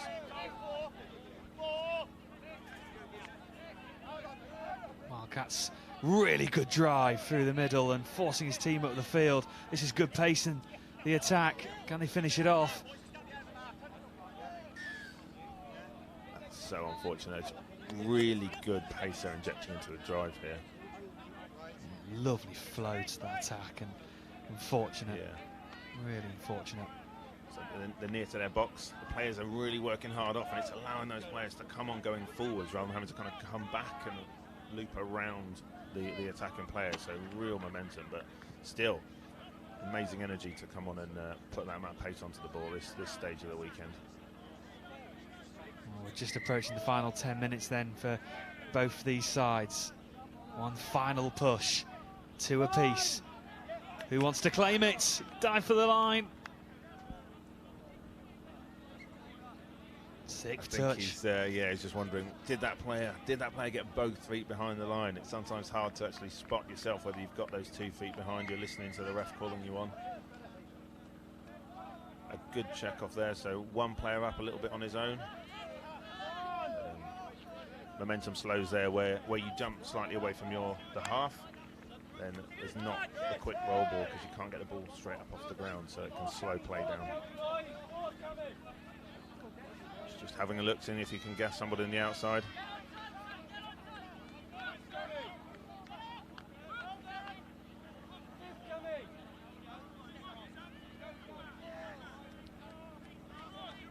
Really good drive here from the Wildcats. But again, defensively, Midlands Tigers holding strong. You can see the difference when they get a really good drive out of their half and come on with the momentum, as opposed to a couple where they've slowed down and that momentum's gone, and it gives the defence a chance to reset there and take a breath. get a big breath into your lungs at this stage. Absolutely, yeah. It's getting to that part of the weekend where the bodies are aching so much.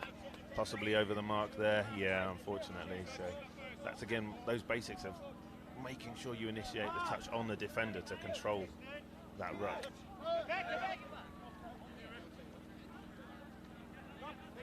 Sometimes really tempting at this stage in the weekend when you think you can make it. Can you beat a player? Can you not? And actually, you might take a couple of yards a bit too far. You're away from your half, or you then got to bring the play back to where the mark is. Sometimes you just got to be disciplined.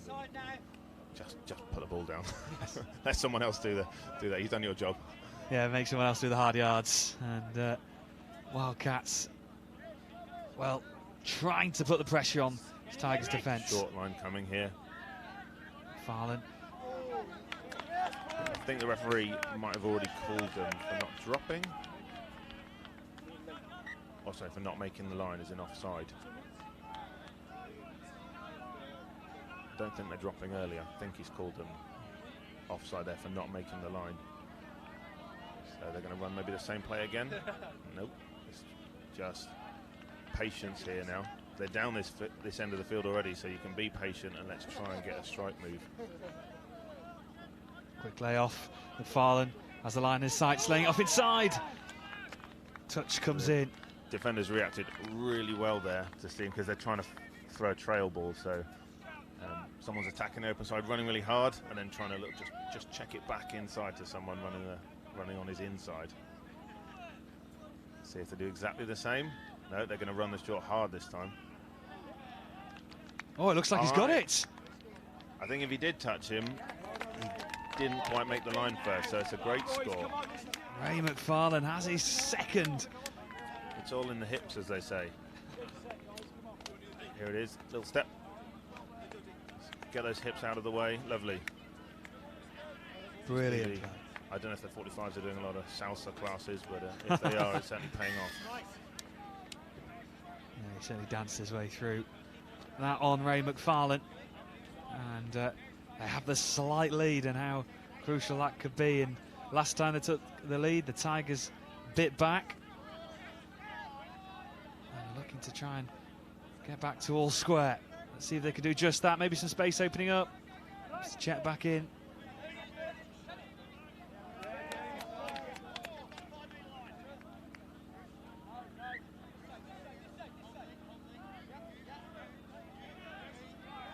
Just moving the ball around here, trying to manipulate the defence. it's a killer when those happen, because you've got that one strike to play with. You just maybe want to set up a scoop, try and get one of your pace men through on the inside. Really good, clean platform for him to get through, and yeah, frustrating because now you got to D it out. Yeah, the seconds are ticking by as well as we're approaching the business end of the final. Scoring is a double whammy there, because not only do you get to score, you don't have to defend. So you can get off and let somebody else come on and defend. Again, a double whammy, because there's not a lot of single whammies around. Absolutely, and the Wildcats are looking to try and add more punishment to the Tigers. Space opening up, needs the support. Does he get that? Looks like a touch is made beforehand. That would have been an incredible score if he'd got that down in time. I think it's Brian Preble, when he's scooping, he's got a lot of pace. He's not really having to step, he's just backing himself for gas and getting behind the two players in the middle there.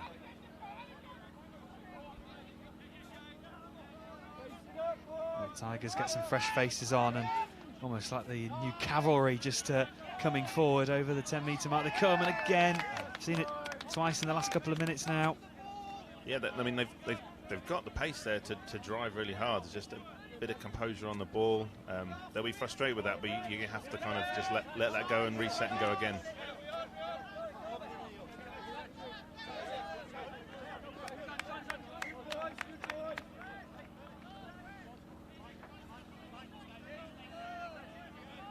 Moving the middles out here. Could it be another short line again? It seems to be their go-to play.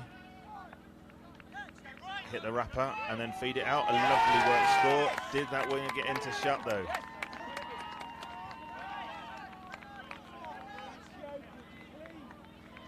That's a really good read. A good setup on the play though. Well, they look to strike again, and they do strike again. The Wildcats happy there. They know they've got a cushion built. That's 2 scores clear. Nice feeling. 4 minutes remaining. How important that could be, that 2-point advantage.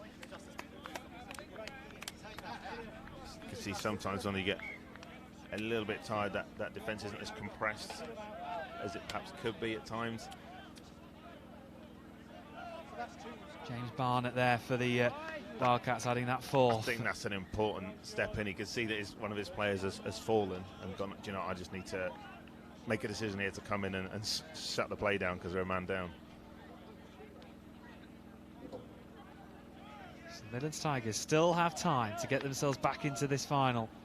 Just need to make it count though.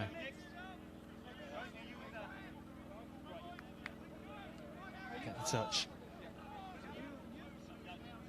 To go out wide. Oh, it's behind him. He almost slipped as he tried to pick up the ball from behind the plate. The timing not quite there for that strike player to come in, and the defenders have got time just to almost get set, ready for it.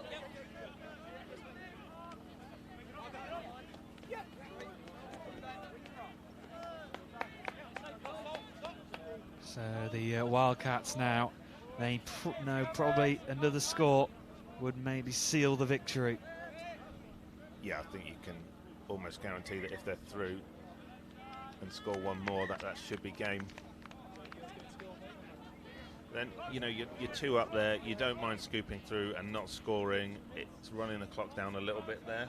Better to do that than, you know, throw an intercept or what have you. Just a bit of game management now. Yeah, these guys will be using all the experience they've got to try and get the victory over the line. And the Wildcats will know that, you know, the Tigers are having to chase the game now. So, you know, tight defence you can see they've got, and force them, if they're going to score, to go long. Force that extra pass. There's an extra element of risk every time somebody makes a pass, especially with tired legs and tired brains sometimes out there. So keep nice and compact, and if they're going to score, make them do it on the outside. Don't give them anything easy through the middle here. So 90 seconds are remaining on our clock until the final hooter, and the Wildcats have got what they want. They've got possession at the moment. Ray McFarlane just clings on. Fijian stuff here with some keeping the ball alive, not burning any touches. Thompson again. The longer they keep the ball, the harder it's going to be for the Midlands to get through. It's a great scoop again, a little fake. Okay, so no score, but again, running that clock down a little bit, keeping possession, completing your sets up their end. I think Midlands are maybe going to have to. Are they going to try and stay on and drive up the middle, or are they subbing? Now they're going to the box. They have to score here, and then maybe go for maybe an intercept on the next phase. Yeah, seconds are ticking away, and the Wildcats are so close. That's on fifth there, just gone past the mark. That's where you needed someone to really set that platform for the scooper. Well, there we go. I think that is all but confirmed now. The West Wildcats have got the victory. You can see Brian Powell just slowing the play down. They know they've got it in the bag now, just holding on to it. Can they finish off the final in style? Wayne McFarlane takes a tumble. He's had a really good game himself. There is the hooter. Do you think they'll go for one more? Throw some switches in? Champagne stuff at the end? Or do you think they're just going to call it a day, take the touch and have a well-deserved cup of tea or a pint? Well, one of the two. They're going to be celebrating tonight. The West Wildcats have come out on top by 4 points to 2 in this men's 45s final. A great performance, a really good game as well between two sides who've put it all the effort they can muster throughout the weekend. It's been a brilliant game to watch. Well, Matt, thank you very much for joining us. Pleasure. In the commentary box, and further congratulations to yourself. And we'll now move on to our next game and our next final, which will come from the men's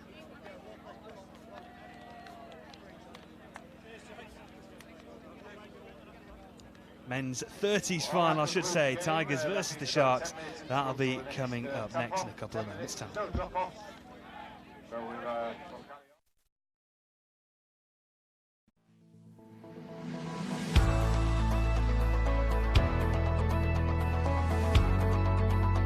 I love playing touch because it's a game where you can play 14-year-olds and 60-year-olds together. You can play men and women, so you could have a daughter and a mum playing together, and it's a really good fun to play.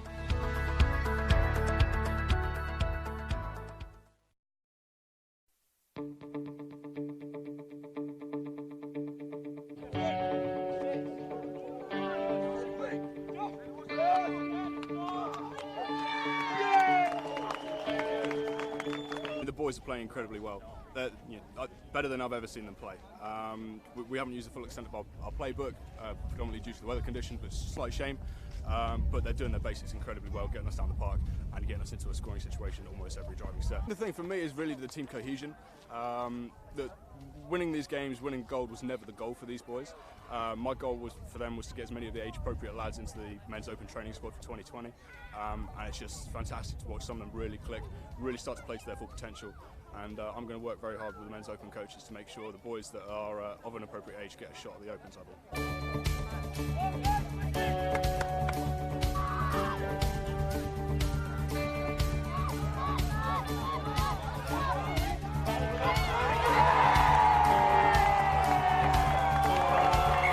It's been tough, but the result is exactly what we wanted. I'm incredibly proud. It was a really good campaign, and we've been very blessed with a very good cohesive team that has all worked together incredibly well, but couldn't have done anything without the assistant coaches of Keish and Catherine and Matt managing, and all the background help from the high performance team and Pippa. 13 debutants is probably a record for any junior touch team. I think I lost quite a few of the kids from last year, went up into 18s, managed to hang on to 3. The team just gelled straight away. We got working with lots of teamwork, and they just did brilliantly.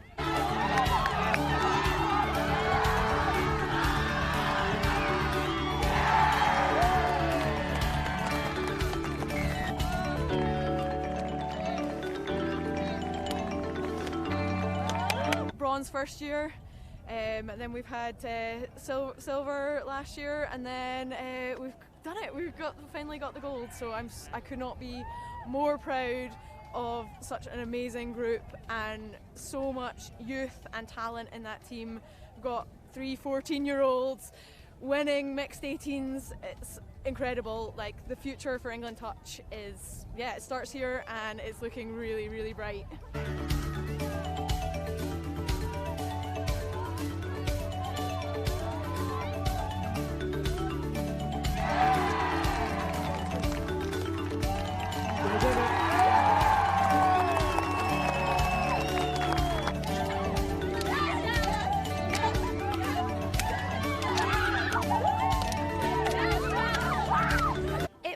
Business as usual, I must say. I'm quoting Sammy Phillips, High Performance, who has just said that, you know, we've been professional throughout the whole tournament. They have so much self-belief and they absolutely love working for their team and putting on that England jersey. Couldn't be happier. This has been a sensational weekend for England Touch. 4 gold medals. I think we've never achieved that before at JTC, and we're ecstatic. It shows that our high performance programme is working and the athletes we're starting to create are fantastic, and we're so proud of them. Absolutely incredible to be unbeaten at championships in every division. So hats off to our coaching team and to the athletes themselves for producing such an outstanding result.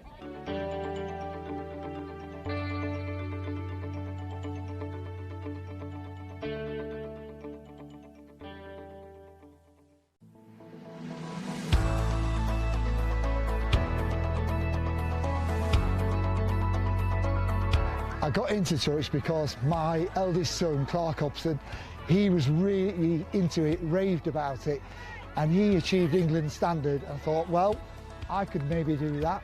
So I got into it through Nottingham Touch Club 3 or 4 years ago, following my wife and both my daughters into it. After they'd been to a taster session there, they encouraged me to join them and enjoy playing touch.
Touch because it's a game where you can play 14-year-olds and 60-year-olds together. You can play men and women, so you could have a daughter and a mum playing together, and it's a really good fun to play.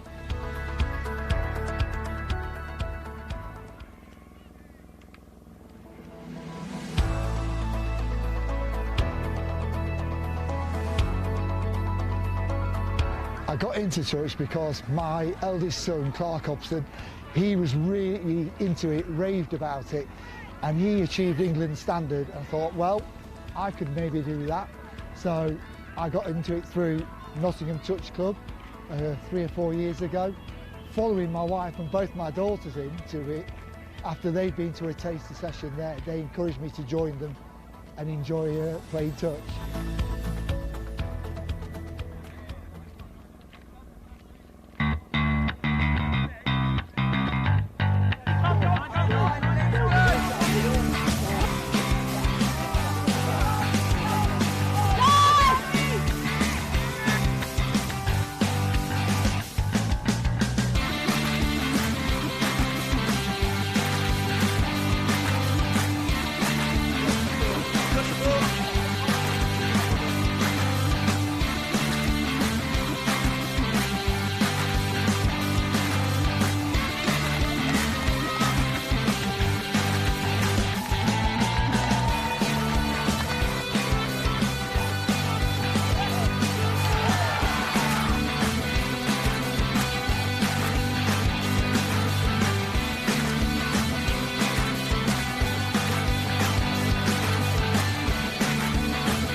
30-second warning. Please be on your pictures, ready to play.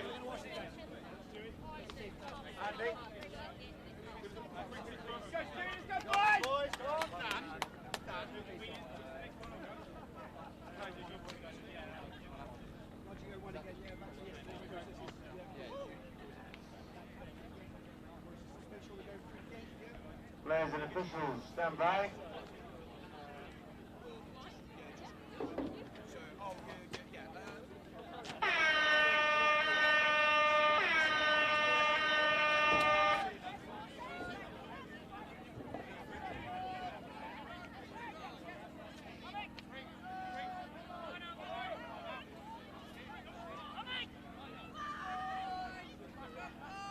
So here we go then into the men's 30s final. The Midlands Tigers taking on the South East Sharks.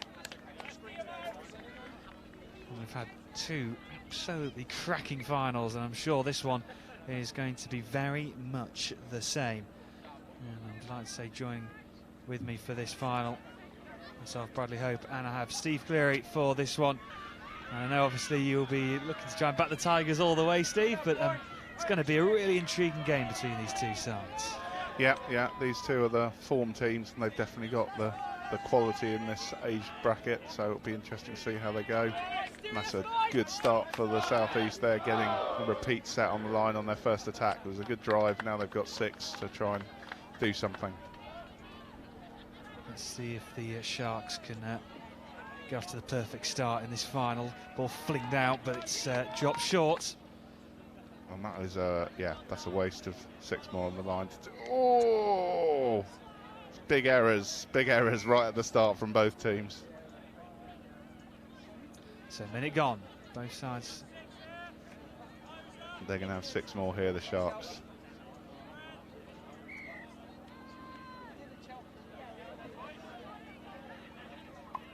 So the Sharks looking to try and get the first score then, looking to try and get off to the perfect start.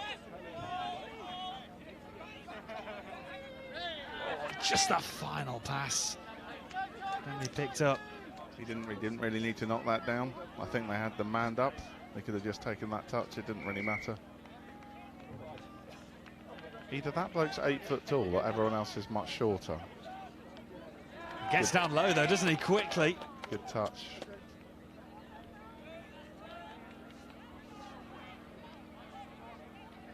Sharks really putting the pressure on earlier on this Tigers defence. Tigers holding out slowly, but the slip and the ball's pulling out wide, and it's an easy score in the end for the Sharks. Yeah, it's a straightforward setup on the short, and then he just hits the long pass out.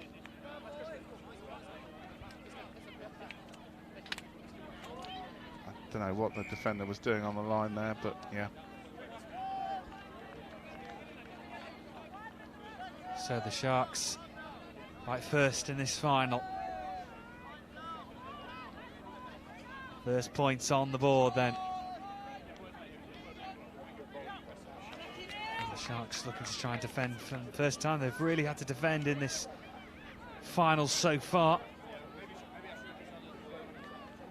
And the Midlands Tigers just attacking at the moment, but 3 minutes into this final, and I believe we have got Chris, who is pitch side with one of the winners from our previous final from the Wildcats.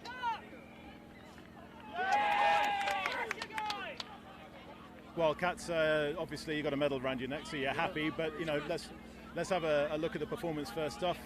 You know, you're just telling me before we came on that you only ended up with 11 or 12 fit players by the end of the weekend, so to come away with a winner's medal, how satisfying is that? Yeah, it's brilliant. The guys pulled together really well, worked hard for each other.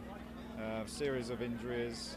We had to rotate a few players into different positions, which we covered in training. So the commitment from the guys to come down and train and get work on that, we were more flexible in that way, and we could adapt quite well. So that paid off, which was very pleasing to see. It's in terms of the Wildcats, you won it 2 years ago and were runners up last year. So to get the winners medal back, it's a category which obviously you guys have been consistent in for a number of years. Why is that? Yeah, I like to say it's down to the coaching, of course, Chris, but I think that the guys just work so hard for each other again. So we've got some good sort of players, core players, but the guys who come in as well, whether they stay for a year or two or drift away, they work so well with the team as well. So we've had some really good team players, which has helped cover those positions. So it was excellent work from the boys. And it's been against the Tigers for the last 3 years. We won a few years ago, yeah, they won last year, and then we won this year. So it's a really tight category now.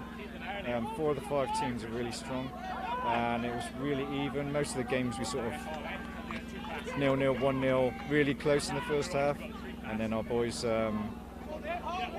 built up a bit of pressure, wore them down, grinded away, and got the wins in nearly all the games apart from one we drew. Yeah, you brought me nicely onto what I was going to talk about in a second anyway, which was the it's the competitiveness of this division. All 5 teams going into today. There are only 2 points between first and fifth. European Championships, when there's a men's 45s and the men's 50s division. How much does that bode well for England to go one better than last year's Euros and build on the experience of the World Cup? Yeah, there's a lot of good guys out there, and some ones I haven't seen so far that look really handy, so that would be good for competition for places in both squads. Lee, thanks very much. Congratulations again for your win, and enjoy the rest of the day. Obviously, it's a nice early finish for you, so be safe on the way home. 2 games, one game instead of 2 games at the end, yeah. Cheers, mate. Well, congratulations. Back to you, Brad, for the rest of this game. Thank you very much, Chris, from pitch side with one of our winners from the Wildcats. And at the moment, it's the Sharks who are leading the Midlands Tigers at the moment. And the Tigers just out a good spell of possession those last couple of minutes and looking to try and get towards halfway. Better drive here. Rob, I was going to say he got away with that, and he just kicked the ball before he picked it up. So, yeah, a few early errors giving the Sharks possession. Let's see if the Sharks can really pounce now. Just almost trudging forward, almost at walking pace at times here. Yeah, they're just setting up, but they've gone the wrong way there because they just manned up. Trying the same move, manned up again.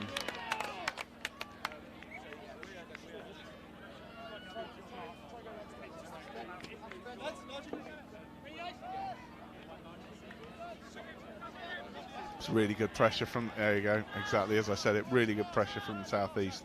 If you come up when the team's trying to drive off their line, you fluster them, put them under pressure and make them do exactly that. That's really good play. It's really easy to think that defence only counts when you're on your line. If you can keep the other team in their half of the field, unsurprisingly, they'll find it quite difficult to score. And that's gone swimmingly for the Sharks.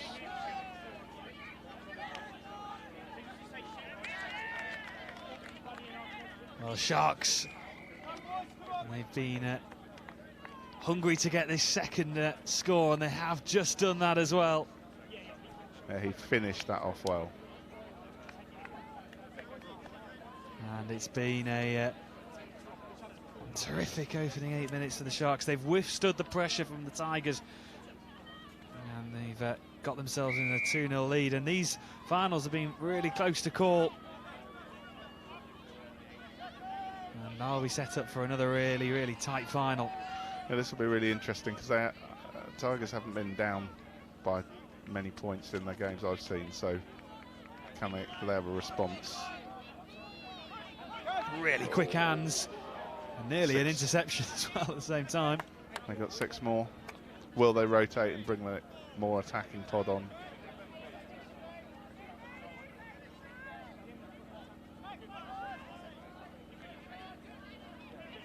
Good dive early in the line.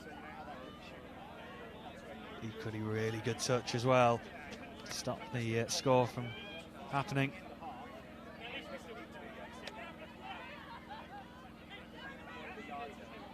Okay, good setup, Toft. Oh.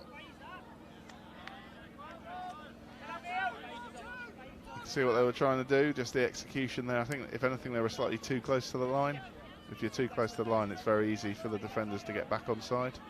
You ideally want to be getting touched 6 metres out, and the ref will call them to the line.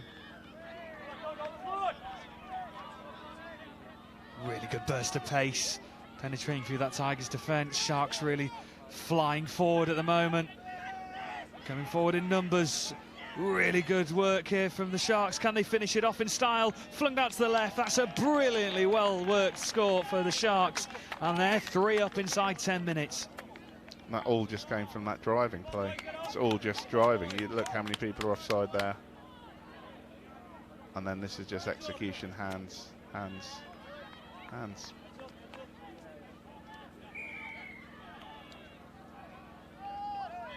Brilliant work from the South East Sharks, and they are motoring in this final now. Midlands Tigers definitely need the next score now just to get a foothold back into this game, and it's flung out left, and it was too much fizz on the ball. I'm not sure what he was trying to do there. They had touches.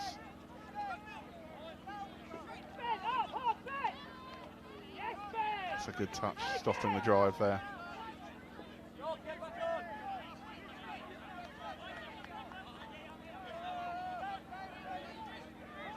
Sharks just seem to have that one pace ahead, one step ahead of the play. Much better defending the drive there from the Tigers. Can they get their own drive going? Yes, better.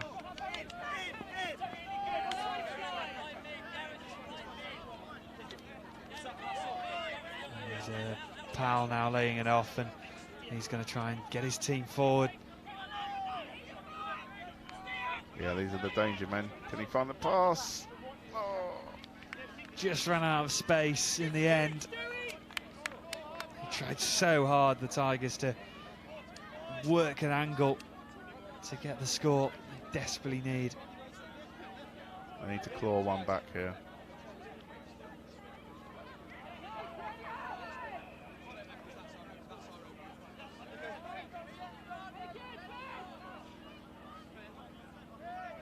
Over towards their subs box.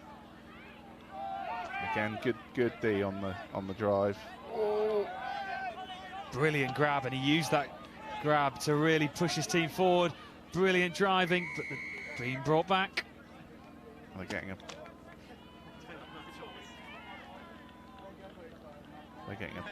penalty or a roll. No, they're getting a penalty, so another opportunity. 6 more on the line. Same play, they've gone short. Oh. I think he got the touch there. That'll be touch and pass.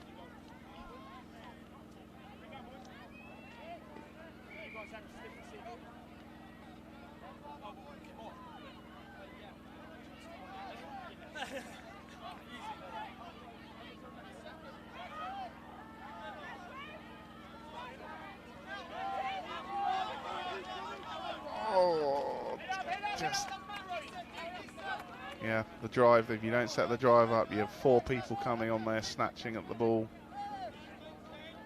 Just giving the other team opportunities.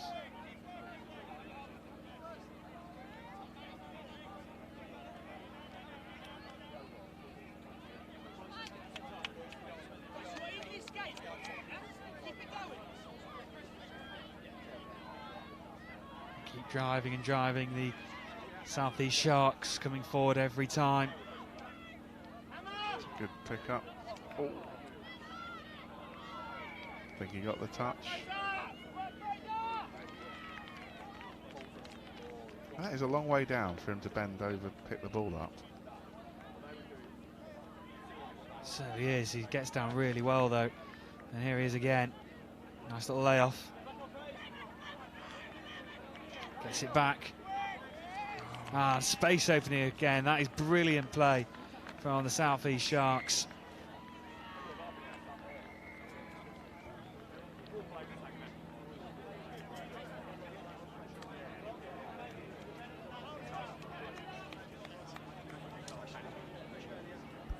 Yeah, the defence is just biting in then when it doesn't really need to, and that wing has been open for I think all of the at least 2 or 3 of these 4 scores. Midlands Tigers desperately need something now if they're going to get back into this final. That's a good line, but he dropped the ball.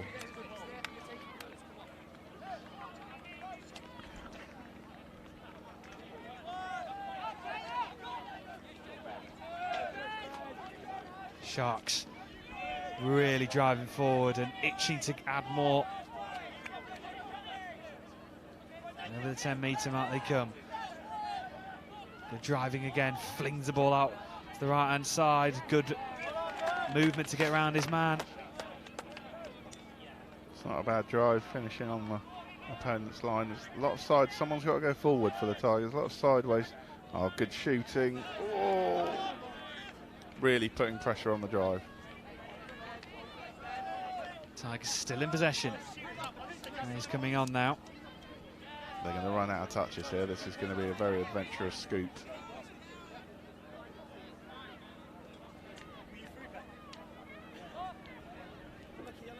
No, this must be last. They're just going to kill it in the corner.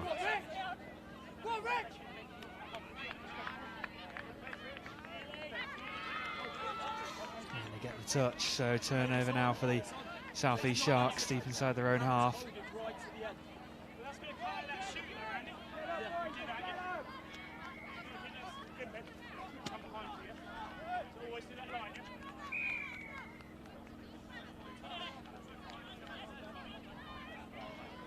Another let off. Just start your drive on the halfway line rather than your own half. And towards the 10-metre.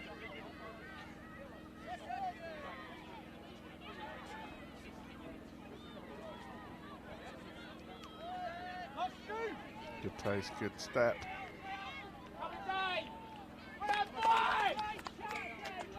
That's better from Midlands. You see, they stayed out on their men. They didn't bite in the previous scores. As soon as they've turned in that ball out wide, the ball wasn't good enough anyway, but previous scores, as soon as they've turned in defence, the wing and the link, then that ball's on every time.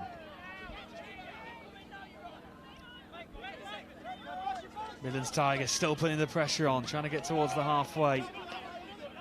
Still working hard. Still time to get back into this final. They need to score before half-time. It's not been massively high scoring. I think he's half. Oh, it's 6 anyway. So again, yeah, they're just not getting. They're not getting. Sharks aren't making as many mistakes, so they're not getting repeat sets on the line. So they're not getting a chance to really try anything. Towards halfway. Criswell laying it off and getting it back, and good driving through the middle again. Really good, quick, high intense pressure flung out to the left hand side again, as easy as that. No mistake. I think Midland's going to have a look at this. So you've got your both mids up in the touch. They're manned here though, and then that pass has just beaten the link and the wing. They've just got to stand wider or chase out harder, because they're getting killed on that wing. That's the right to left, which you'd expect would get more, see more of the ball, but even so.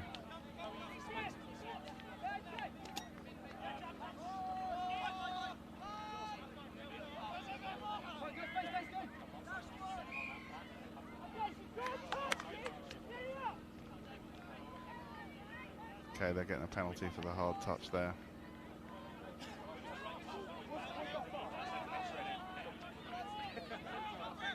Nice movement, trying to get through. Has he just got the wriggled touch? His way through? He's, yeah, just on the line.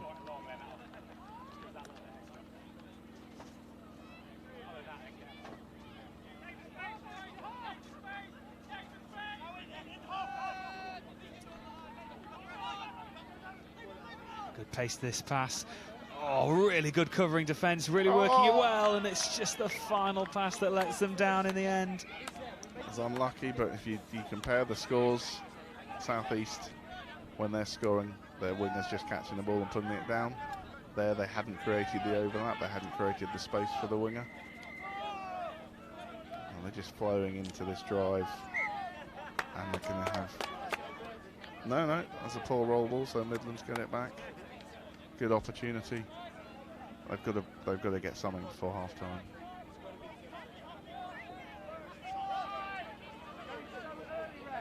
Tigers getting it to half line, just a pop pass over towards us near side in front of their subs box. There goes the hooter. There is the touch, and that is half time. What a 20 minutes it's been for the South East Sharks. They've been clinical and ruthless throughout that opening 20, and the Tigers haven't been able to reply. Let's see how they get on in the second half. Tigers have it all to do if they're going to get back into this final, but the Sharks have had the perfect opening 20. Well, that brings half time.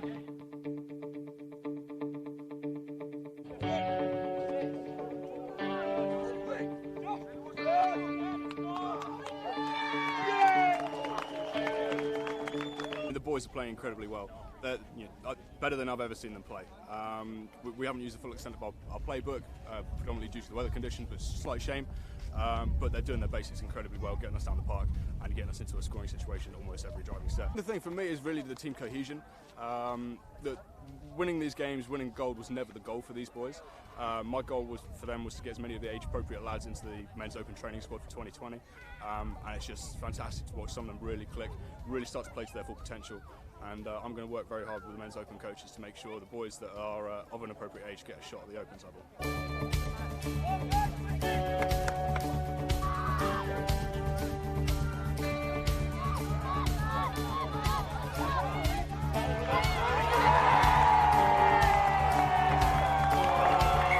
It's been tough, but the result is exactly what we wanted. I'm incredibly proud. It was a really good campaign. And we've been very blessed with a very good cohesive team that has all worked together incredibly well, but couldn't have done anything without the assistant coaches of Keish and Catherine and Matt managing, and all the background help from the high performance team and Pippa. 13 debutants is probably a record for any junior touch team. I think I lost quite a few of the kids from last year, went up into 18s, managed to hang on to 3. The team just gelled straight away. We got working with lots of teamwork, and they just did brilliantly.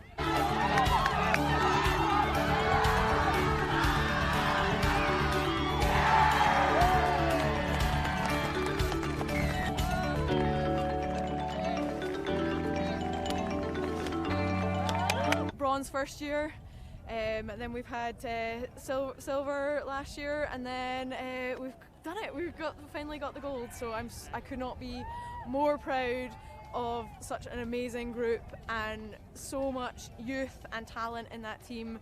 We've got 3 14-year-olds winning mixed 18s. It's incredible. Like, the future for England Touch is, it starts here, and it's looking really, really bright.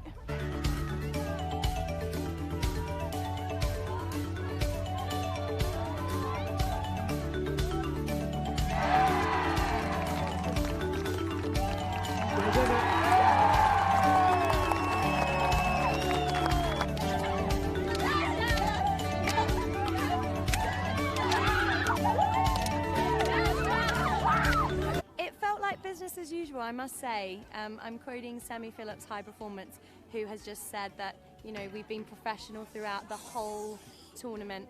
They have so much self-belief, and they absolutely love working for their team and putting on that England jersey. Couldn't be happier. This has been a sensational weekend for England Touch. Our 4 gold medals. I think we've never achieved that before at JTC, and we're ecstatic. It shows that our high performance programme is working, and the athletes we're starting to create are fantastic, and we're so proud of them. Absolutely incredible to be unbeaten at championships in every division. So hats off to our coaching team and to the athletes themselves for producing such an outstanding result.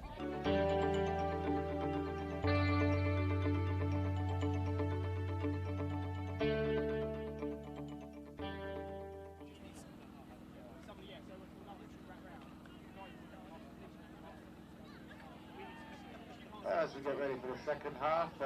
This is your 30-second warning. Please be on your pitches ready to play.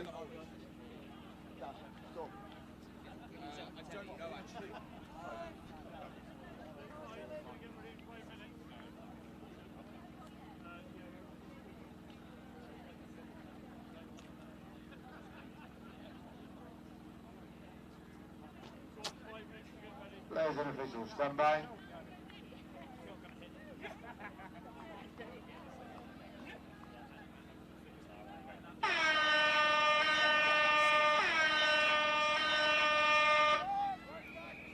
Here we go then, second half of this men's 30s final. And as you can see by the scoreline in the top hand left of your corner, it's the Sharks in the ascendancy, leading by 5 points to 0. Yeah, this will be really interesting to see whether the Midlands have got anything here to offer. They've offered not much in attack, but even less in defence in that first half. The Sharks scoring really easily on the right to left pass on the, their left wing. So it'll be interesting to see whether they continue with that tactic.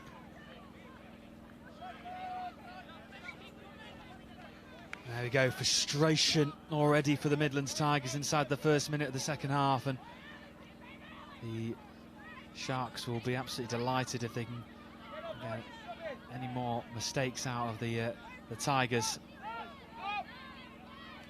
Yeah, this is exactly what happened in the first half.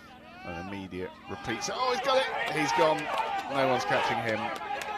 Brilliant from the Tigers, going all the way. He's not going to be stopped. Richard Jones, I know from training, you are not catching him if he gets going. Well, that is just the energy boost, the score that they needed. And is that a momentum change? We'll have to wait and see, but that is... Lovely unnecessary dive at the end. He just wanted to make sure, didn't he? And Midlands Tigers have their first on the board in this final. Well, that's a real bonus they've got there. It's good play, but they really need to capitalise on it and start building. Let's see if they can get the turnover. See if they can defend this one out.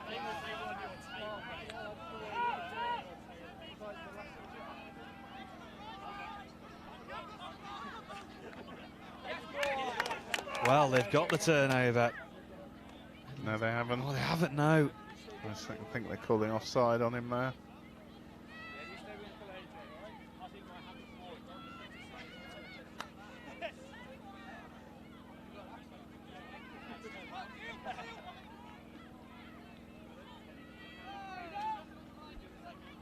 Just watch, this was where they got all of their scores, that right to left pass on that wing. Boom. Not getting through there. Yeah, brick wall defence in the middle there from the Tigers. Well, he hadn't created the gap. There wasn't a gap there, so hence he's effectively just falling into that mid there. Yep, good touch. Made the line and got back. Fraser Florence.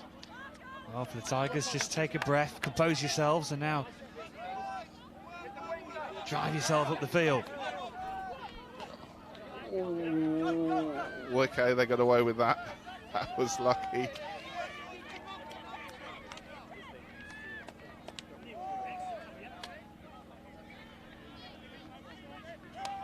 Tigers still coming, still looking to try and get their second one. Oh, really unfortunate. There we go. It's turned over.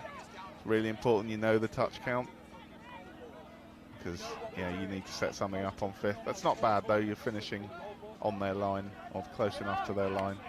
This is really stunted from the Sharks again. The first half their driving was really good. Oh, they've got out of a hole there with that step. They're getting two people up in the touch. That creates a space for the scoop. Stay out on the wing. Oh. There we go. Brilliant from the Sharks again. So clinical and ruthless when you get into those positions. So two mids both there in the touch. That creates the space. Now the links and the wings just looking at the ball, looking in. Could have passed the link or the wing there.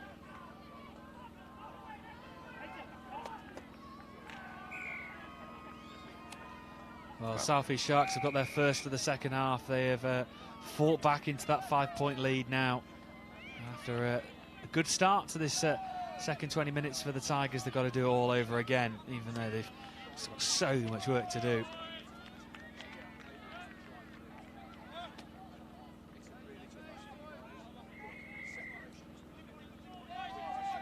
Setting up the short, and they faked it with the scoop. Oh. Yeah, he got the touch there on the half. It's good D.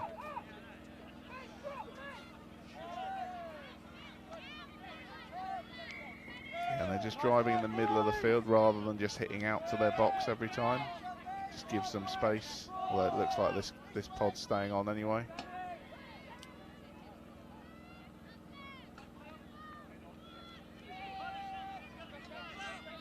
Going forward again. Oh, nearly a brilliant take from that pass from one end of the pitch to the other. And the Sharks in ominous mood to carry on scoring tries. It's almost so difficult for the Tigers to get out of their own half with this high pressure defence from the Sharks. No touch there.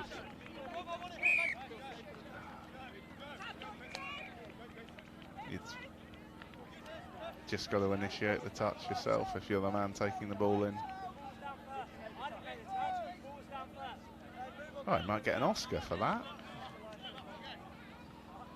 Yeah, pretty emphatic there from the Sharks.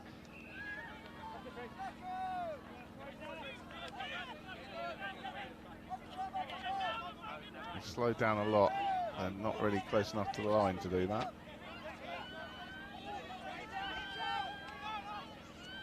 Set something up on the mids. They haven't hit the 5 yet, so they don't need to drop. Wing, stay out on the wing. That's a lot better defended. That was how they scored in the first half. Yeah, really good covering defence from the Tigers this time around. Ball's floated out. Really good footwork to try and get the ball up to the left-hand side, though, and it's goes out of play. And that's a forward pass as well. So that's good too. You're forcing a pass that was never on, and it's gone forward. So now they've got a really good opportunity to just drive out, get their sub play working, get fresh team on.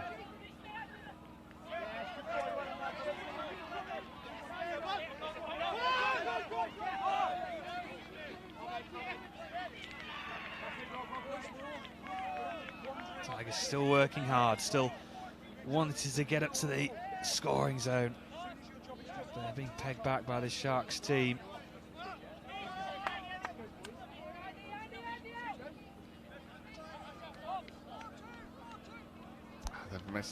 They messed the count up there. They thought that was 6th. I guess this now is 6th. If you don't set something up on they just took that thinking that was a turnover and 6th, but they had a chance to set something up.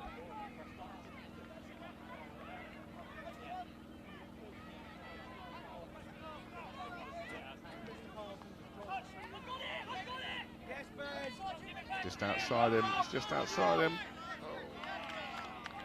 Has he got the ball down before the touch? Looks like he has. He has. The Sharks are moved into a 7-1 lead, and it's really good, quick, incisive play. It's just outside him there. Does Rob dive or fall over here? I think that's a falling over.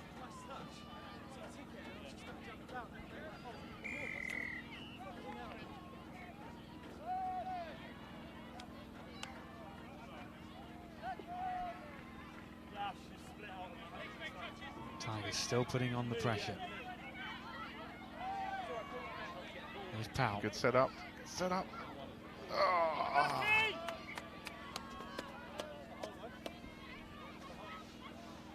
And the Sharks, well, are defending really tightly, compact.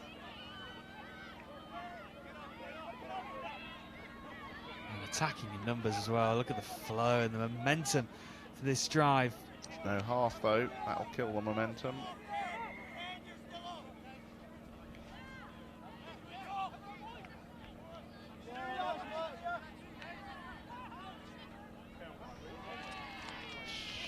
forward, I would have thought, but maybe not.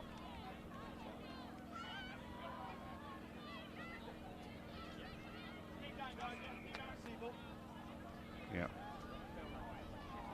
So turnover now here for the Tigers as we enter into the final 10 minutes. Yeah, so they're just overdoing it a bit on the shooting. What's their 13? Oof.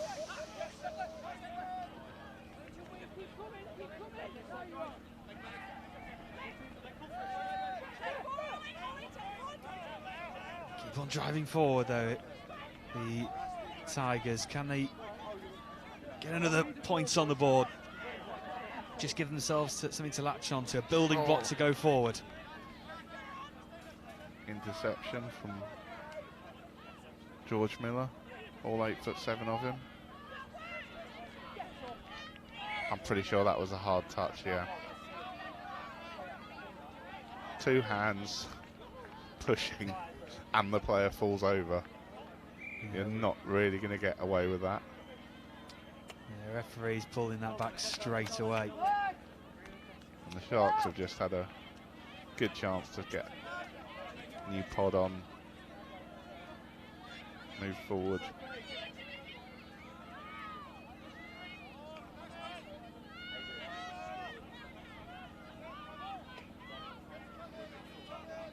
Just patient this time now from the Sharks, looking to try and carve through this Tigers defence. And don't get the score this time around. The winger would have been free there because the Tigers link and wing managed to bump into each other, making that touch.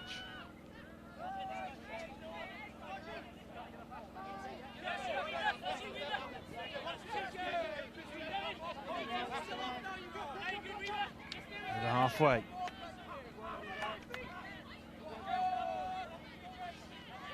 They got the count because I think this is probably 5th or 4th. Good flow. And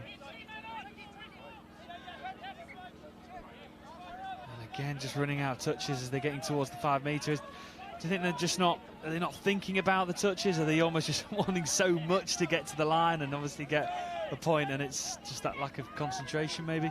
I think that's not bad. You know, you're starting on your line, you're finishing on their line. You're not always going to get enough touches to attack. The Sharks have done better. They were able to slow it down.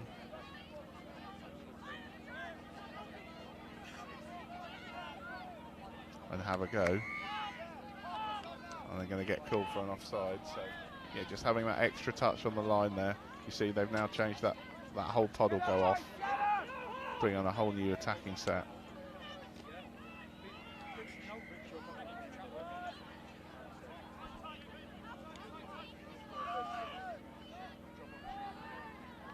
Oh, brilliantly done by the South East Sharks. So incisive, just rapid play. And over the line in the blink of an eye. The Tigers are just biting in there. Look, there's three of them there on that one man. There's only 6 players on the field. If 3 of them are trying to touch one person, there's going to be gaps.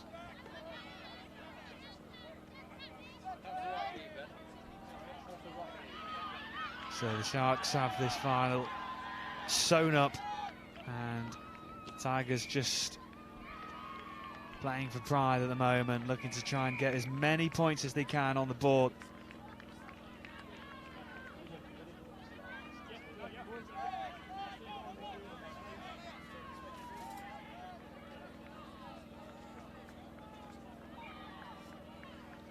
So they've got a repeat set on the line. Let's see what they can do. They've got their attacking pod on as well.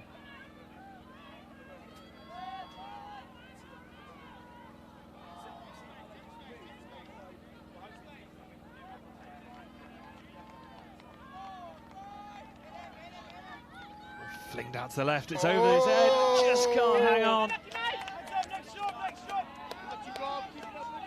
So that is how the South East were scoring in the first half. But yeah, just unlucky that Rob wasn't able to hold on to that one.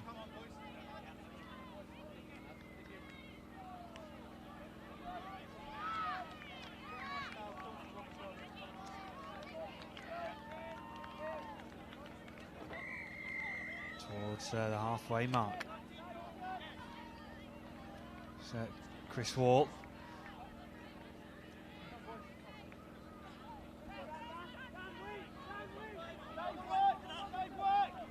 Outside. Good D, good communication there.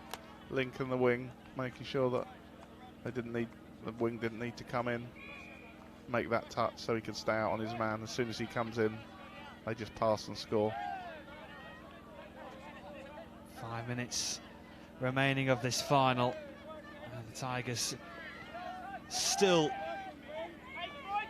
working really hard to try and get up to the other end and put pressure on the Sharks' defence.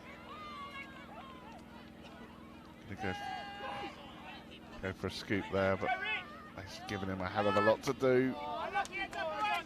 That roll ball just wasn't quite solid enough for that scoop, which is a shame, because Richard Jones has the pace.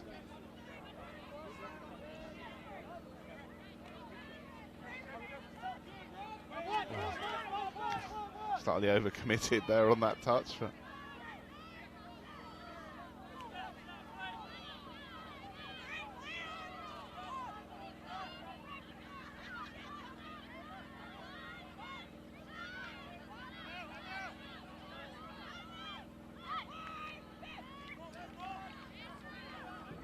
lovely movement through. Finds the support, does he? No, I thought that. Yeah, good touch. Well defended by the Tigers.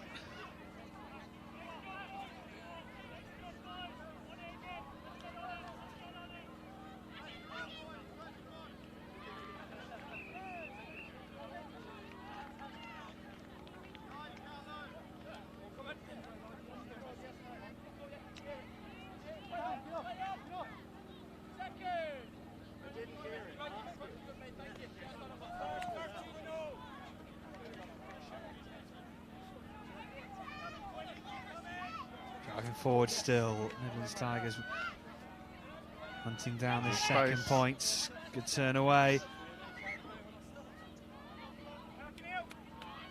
Yeah, they're just finishing on the sixth touch. They just could do with one more, but now they're getting it back. Don't know why.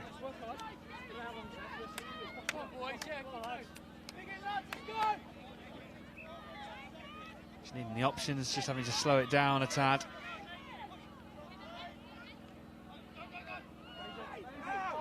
Second phase. Yeah, just too close to the line, just makes it really easy for those mids to get back on side. If you run that second phase on the 5, you got much more chance of scoring.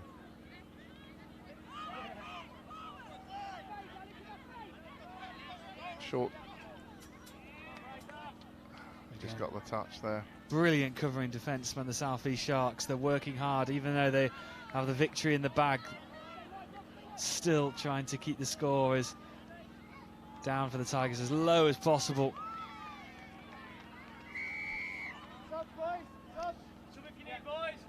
So this is the pressure that Midlands haven't had during the game.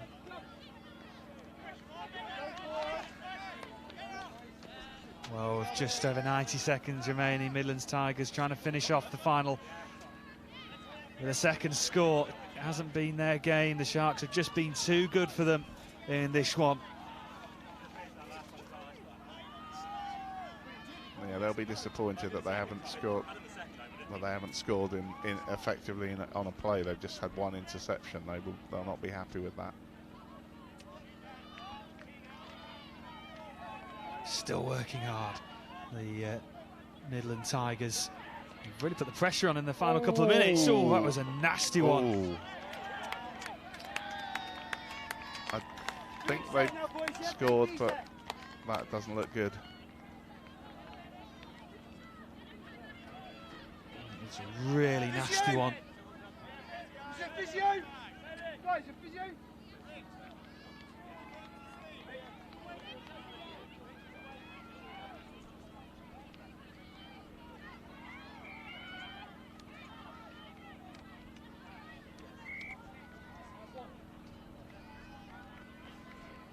So I think he just got caught up in the touch. They got the ball away.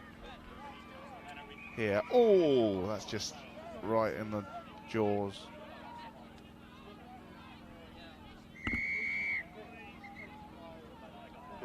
Real nasty one there for the Sharks player, and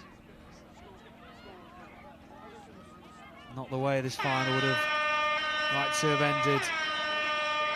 The Sharks are the victors.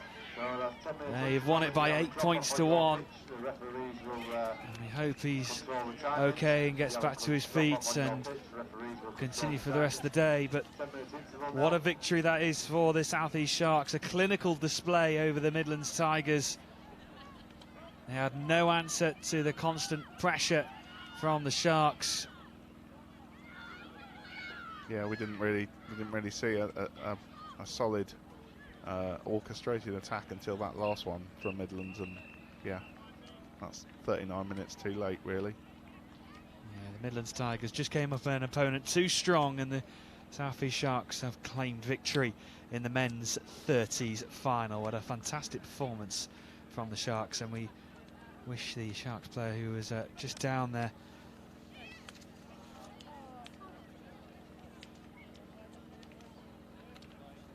Philip Jackson, number 13. He looks conscious and sitting up, which is a good sign. Yeah, he's just on the floor there, Philip Jackson. We wish him a really speedy recovery. It was a sad way to end this men's 30s final. And we'll now move on to our next game, which will come from the women's 27s. It'll be the women's 27s final coming up for you next, but it's the South East Sharks who've won the men's 30s final by 8 points to 1 over the Midlands Tigers.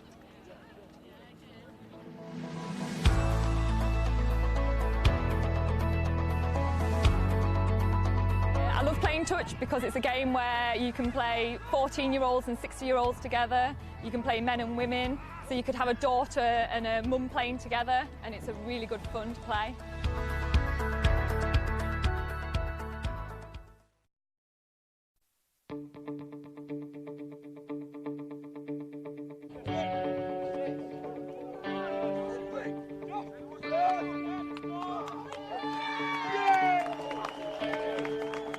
The boys are playing incredibly well. They're better than I've ever seen them play. We haven't used the full extent of our playbook, predominantly due to the weather conditions, but it's a slight shame.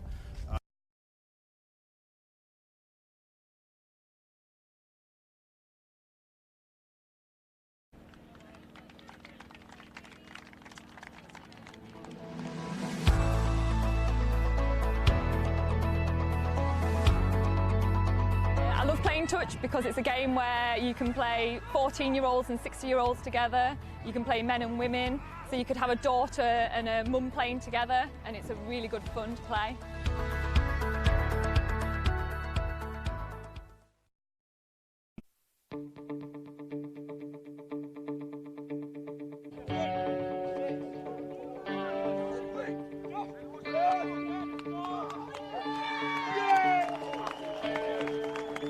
The boys are playing incredibly well.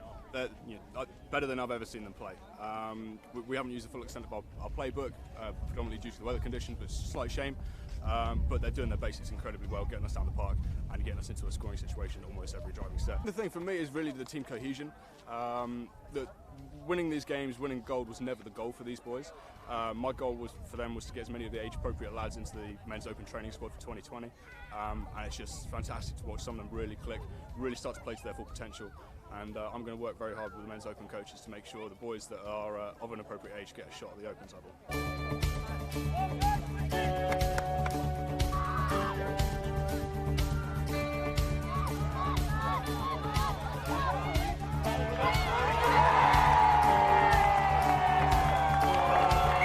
It's been tough, but the result is exactly what we wanted.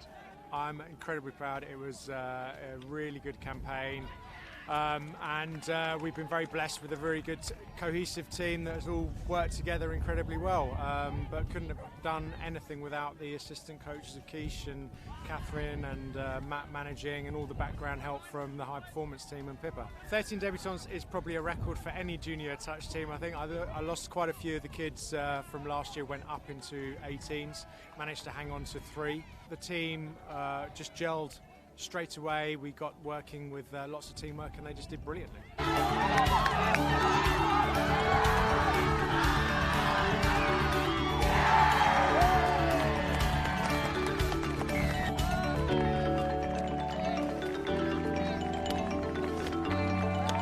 Bronze first year, and then we've had silver last year, and then we've done it. We've finally got the gold. So I could not be more proud of such an amazing group, and so much youth and talent in that team. We've got 3 14-year-olds winning mixed 18s. It's incredible. Like, the future for England Touch is, it starts here, and it's looking really, really bright.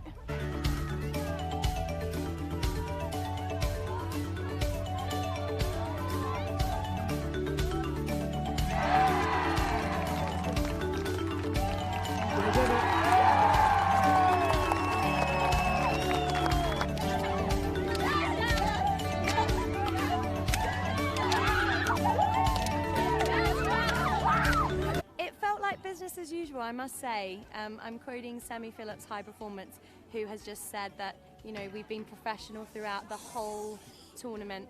They have so much self-belief, and they absolutely love working for their team and putting on that England jersey. Couldn't be happier. This has been a sensational weekend for England Touch. 4 gold medals. I think we've never achieved that before at JTC, and we're ecstatic. It shows that our high performance programme is working, and the athletes we're starting to create are fantastic, and we're so proud of them. Absolutely incredible to be unbeaten at championships in every division. So hats off to our coaching team and to the athletes themselves for producing such an outstanding result.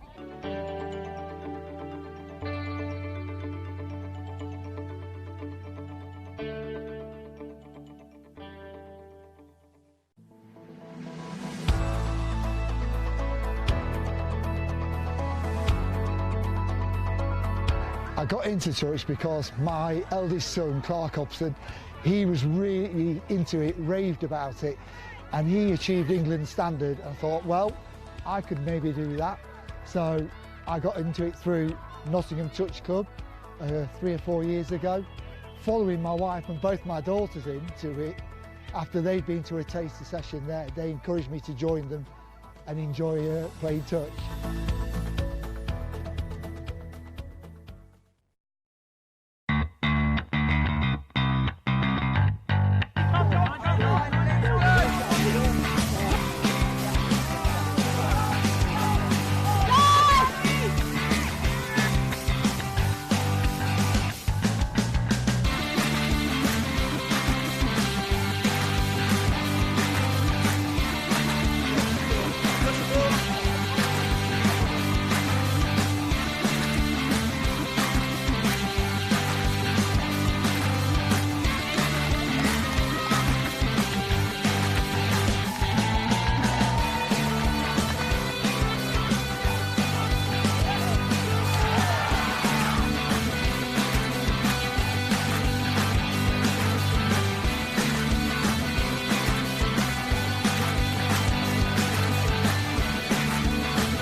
The weather is still dry and relatively warm here in Nottingham at the Riverside Centre, as part of the University of Nottingham's campus. My name is Chris Winworth. We're here for the next final, which is the women's 27s between the Midlands Tigers and West Wildcats, joined for this one by Robin Budd, who we've just seen play in the men's 30s for the Tigers against South East Sharks. But how tough was that? Pretty tough. Players a very generous description of the game I had. They're a good team, ran really well at us, so hoping our girls can get us a win, and that'll cheer me up a little bit.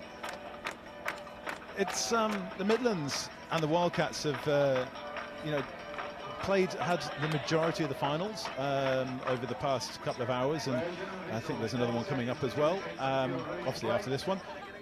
What is it about these categories and these areas? Because we see in the Opens that it tends to be dominated more by the Southeast teams, but yet the juniors and then the Masters and seniors, tend to be spread around a bit more. I think there's probably a couple of things. I think part of it might be chance. You have a sort of cohort of players who are at a club and they move into an age group. I think some of the women we've got here are sort of a generation that played all the way through the 27s and have played in the previous age groups together as well. I think the other thing is once you start getting outside of London, you're more likely to come across, that's part of it as well. And here we go, we're underway in this game. Midlands Tigers playing from right to left as we look in the white against the Wildcats in the black and orange, and we've had a swift exchange of possessions, and neither side will be wanting to look at that on the highlights reel. But here we go with the Tigers, and it's Sue Ellen God who's Sue Ellen Gotti, sorry. Yeah, you're in trouble now, yeah. I'm very much in trouble. I think just an over the mark there. They'll want to just complete a set and get themselves back up at the line. We've had essentially a tap-off opportunity for both teams with the ball being turned over. Wildcats finally putting a bit of a spell together and putting the Tigers under pressure. We've seen all the way through the day, it's not a massive number of attacks emanating from close to the line. They tend to be coming from deep. Why is that? As we see Wildcats just turn the ball over on the far side. It's a big part of the game to work on that transition, and when you actually look at how a game breaks down, it's not often that common, unless it's a one-sided game or something sort of slightly unusual happens, that you get repeat sets on the line all the way through the game. Far often than not, you'll be starting more or less on your own line, trying to get up the pitch, trying to get your subs on, and then you'll have to try and attack off fourth and fifth. So it is just the rhythm of the game, especially if it's not a high scorer, is that most of the time the teams start in possession too far away to get too many sets up at the line. And then it's a real focus for teams now. Everyone now is really looking at, Sadie Meakin no, it's Emily Harding going through. And is this one going to get pulled back? There's going to be an interesting call now as to whether that's going to be given or whether it's a late pass. They're just going to have a consultation, I think, whether or not it was a touch and pass there. Fantastic scoop by Emily Harding there. She went really hard through the middle there. I think what's the... on the way back there, so we're going back for that rather than dealing with the question of what happened on the line.